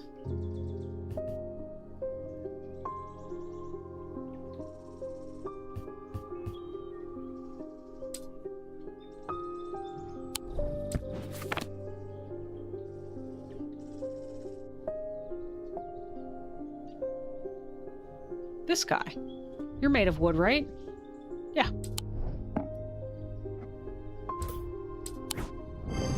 There we go. Thank you. Unfortunately, I have some bad news to share. Jack Hungerford has not responded well to the Duranthium tea. If anything, he appears to have sunk deeper into the trance. I daren't try anything else in case I make things worse. Well, my other option was to give him something that would have been terrible for him. It would have put him in pain and probably killed him. Verona Green. What do you have to say? These silly sods at Calgarth Hall wouldn't let me look in to look around. It seems I've upset the little lord who lives there at some point in the past. Allegedly, I refused to perform an exorcism on his haunted house. He didn't like my suggestion that it might be the local kids playing pranks on him because he's a mean old git. I'm not so easily put off. I feel like that was from that plot is from Strange Horticulture. I'm certain that we ran into that. Do you have a Tenebrin cloak I could use this evening? I've got some snooping to do. All right, Tenebrin cloak. Upon activation, a Tenebrin cloak can create a sphere of enshrouding darkness that will cloak all within its reach. A single stone set in bronze gives power to these totems. A single stone set in bronze. Is that you? Are you bronze? You indeed are. It's a green gemstone. It doesn't necessarily say what color the stone has to be. Was that jade? I was thinking emerald. We don't have emerald. Emerald is not an option, folks. Stone of Earth and Nature. It definitely was a lighter green.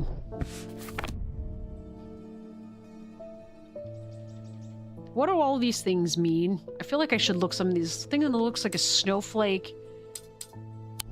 Well, let's look up a couple of these symbols just to make sure I'm not giving her something ridiculous. When you woke up, you saw the end screen, so you assumed... Yeah, that wasn't the end screen. That was a, I took a brief break, and I went and I changed out my... Took off my glasses, which were still pressing into the side of my head. And I put on my thunder and wind. I put my contact lenses in so they're not jamming my glasses into my head. Is it all of these things? Because storm was one of them. So is it all about, like, weather stuff? This is the storm one. There's, like, a bullseye. Yep, fog. Okay, so the Tenebrin cloak, was that related to weather? Sort of. You are gold, you are not bronze, but you do have a gemstone.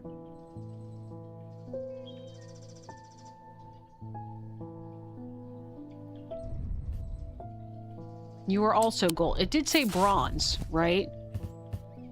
Yes, bronze. Very specifically bronze.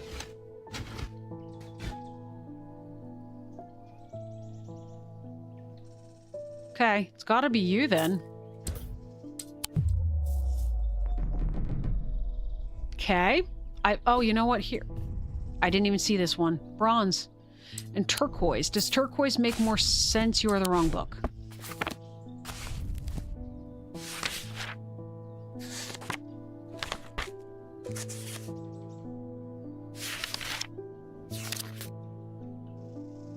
A stone of water.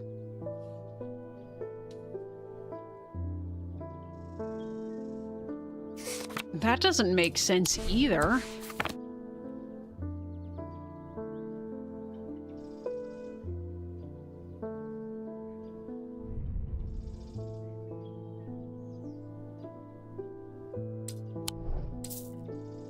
Otherwise, I've got one with this dark green.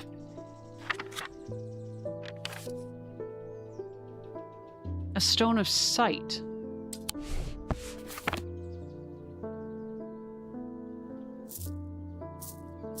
What would water have to do with anything?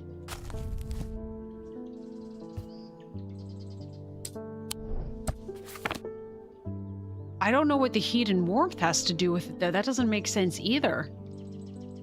It says a single stone. This has multiple. And that's also gold.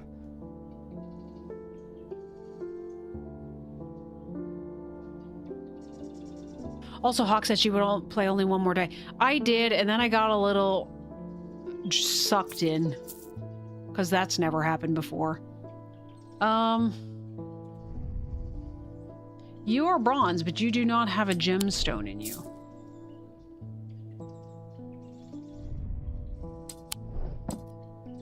Guess we'll go with you. You got the stone of sight. Nope. This is the only other option I have.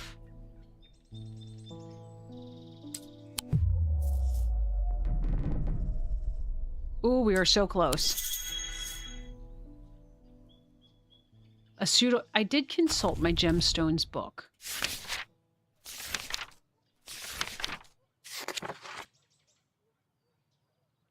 I don't think this means what I think it means. A dark stone for dark purposes.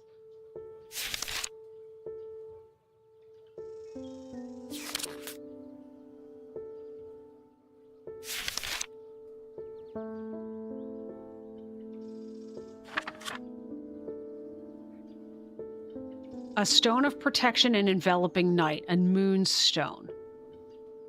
So this is this pink one. But this guy's in gold. So it's not you. Oh, you have bronze.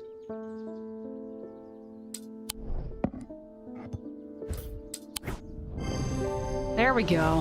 Whew. Thank you. I'll put these things back where they belong. Let's squeeze you in here because I need the big round one to go here. All right, Jupiter. Barton Potter. I bumped into Eli at the station yesterday before he left for Oxford. His train was late, so we had a brief chat and he suddenly remembered something he wanted to tell you. I told him I'd pass on the message. In other news, I got a little something for you if you're interested. It's going to cost you, but it's worth it. A map of the catacombs. Very rare. Worth a lot to someone in your line of work, I imagine. All I'm asking for in return is a valant. A valent, I think, actually. Would be how that was pronounced. A valent.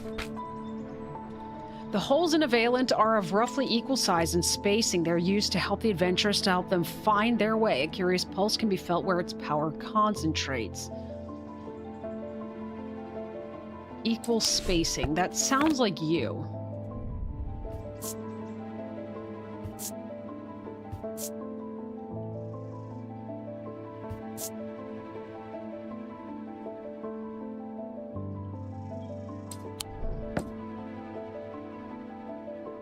Those are, what color blue? Just blue.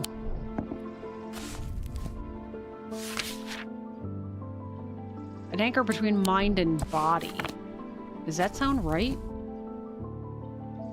No.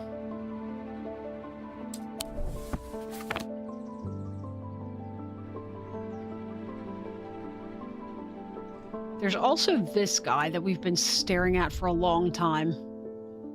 It says dark green, pale yellowy orange, and black.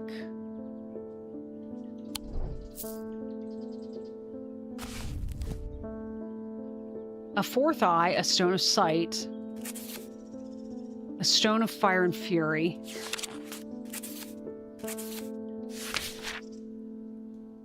and fire and light.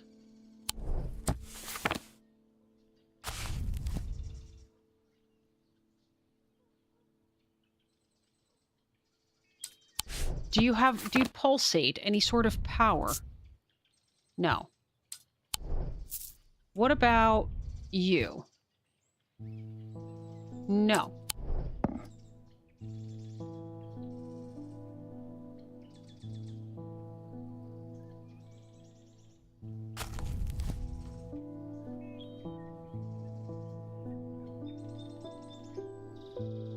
Wait a second, it says the holes. Why am I thinking gemstones?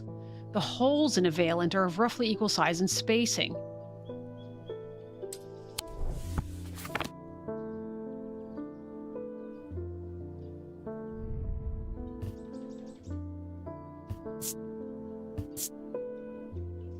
Vibrates with energy.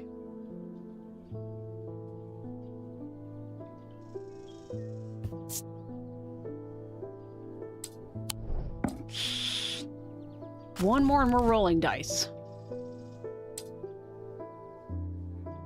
A curious pulse can be felt where its power concentrates. This sounds right.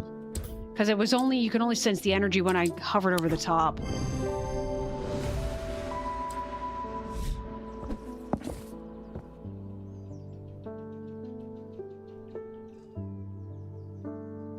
Can't something that has been used before have a different name? They have nicknames. Keep forgetting to mention it would be helpful for you to read Dr. Robertson's book on curses. You'll find it in the cupboard, hidden in the counter. Is that this thing? Oh, you know what? We have not unwound this thing since then. This is you.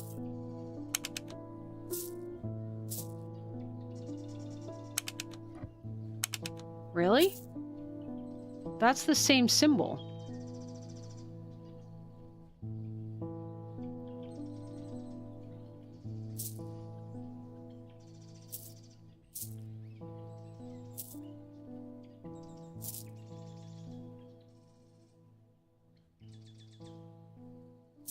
Huh.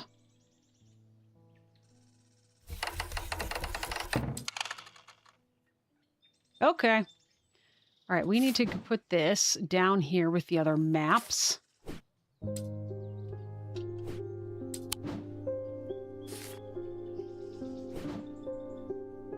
I finally figured out how to put things down with the maps.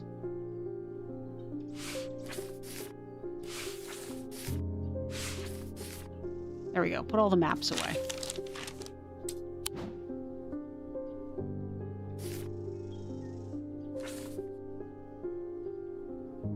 Hidden in a cupboard.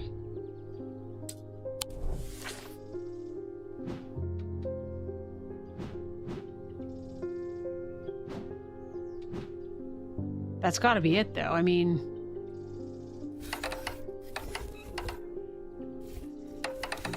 something's wrong about it, though. So there's something we have to do with this before it will work.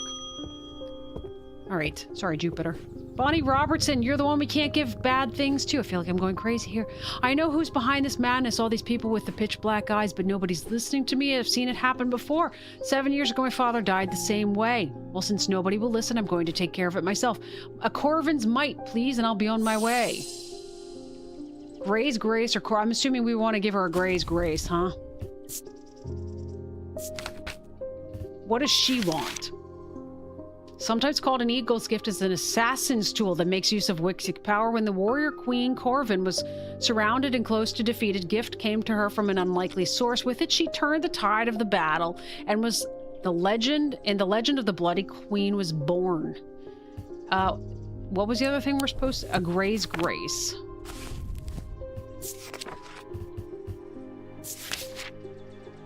Worn as a pendant to dispel melancholy. They share the design of a shadow catcher.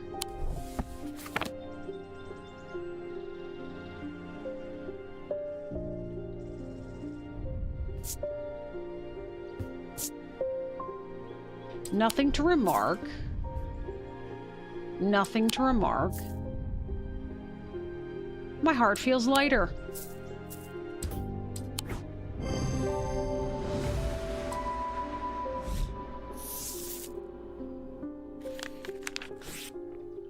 Don't insult me, thaumaturge.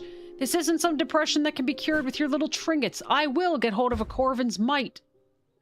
Well, not for me, you won't. End of day. Guys, I really wish we could figure out where we're going with these couple...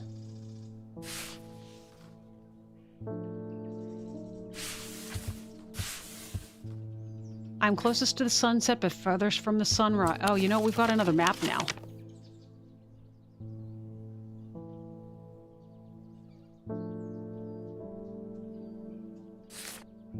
Wow, this is getting crazy. 1511.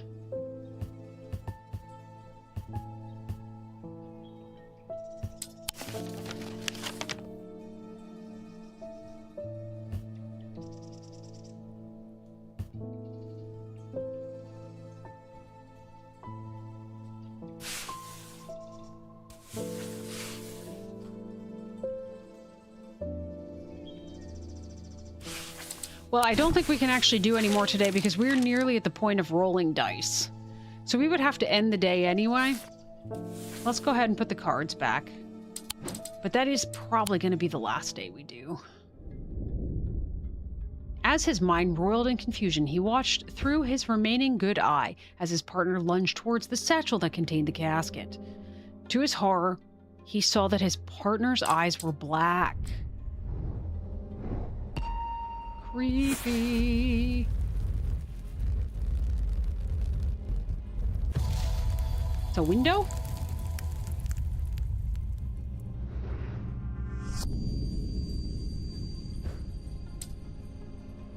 Gravestone. Maybe for the catacombs? Hang on.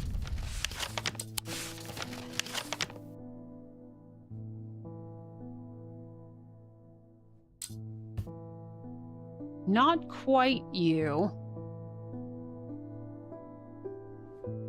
Actually, maybe.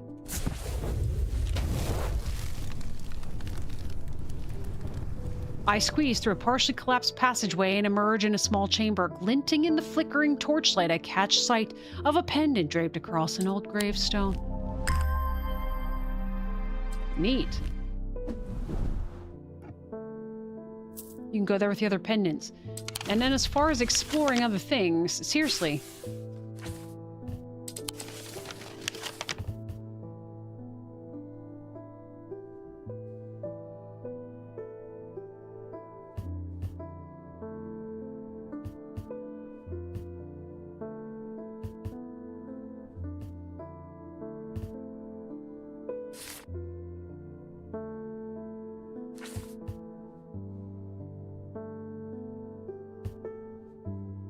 I have no idea.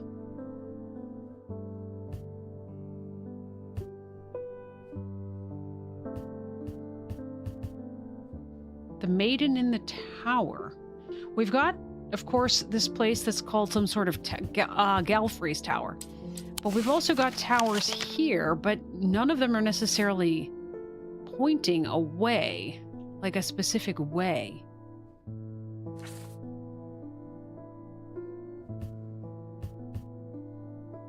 And I mentioned this earlier. I'm buried among the trees. There's nothing in here. This is like a map of the castle. There's no trees for us to search. I'm still leaning towards this thing. But I don't really know. I don't know. All right. We will figure that out next time. All right, guys. That is going to be it. I need to head out. Got some things going on this evening. Now you can go back to sleep, Tara, and apparently Anne is going to have to go back to watching the Twilight movies. Of according to what she just said in chat. All right, guys, that's going to be it for this one, though. Hopefully we'll be able to jump back in and finish the storyline. Maybe we will have a good ending this time around, as opposed to when we did Strange Horticulture and we did not have a good ending. But hopefully. Anyways. All right, well, thanks everybody for joining, and I will catch you guys in the next one.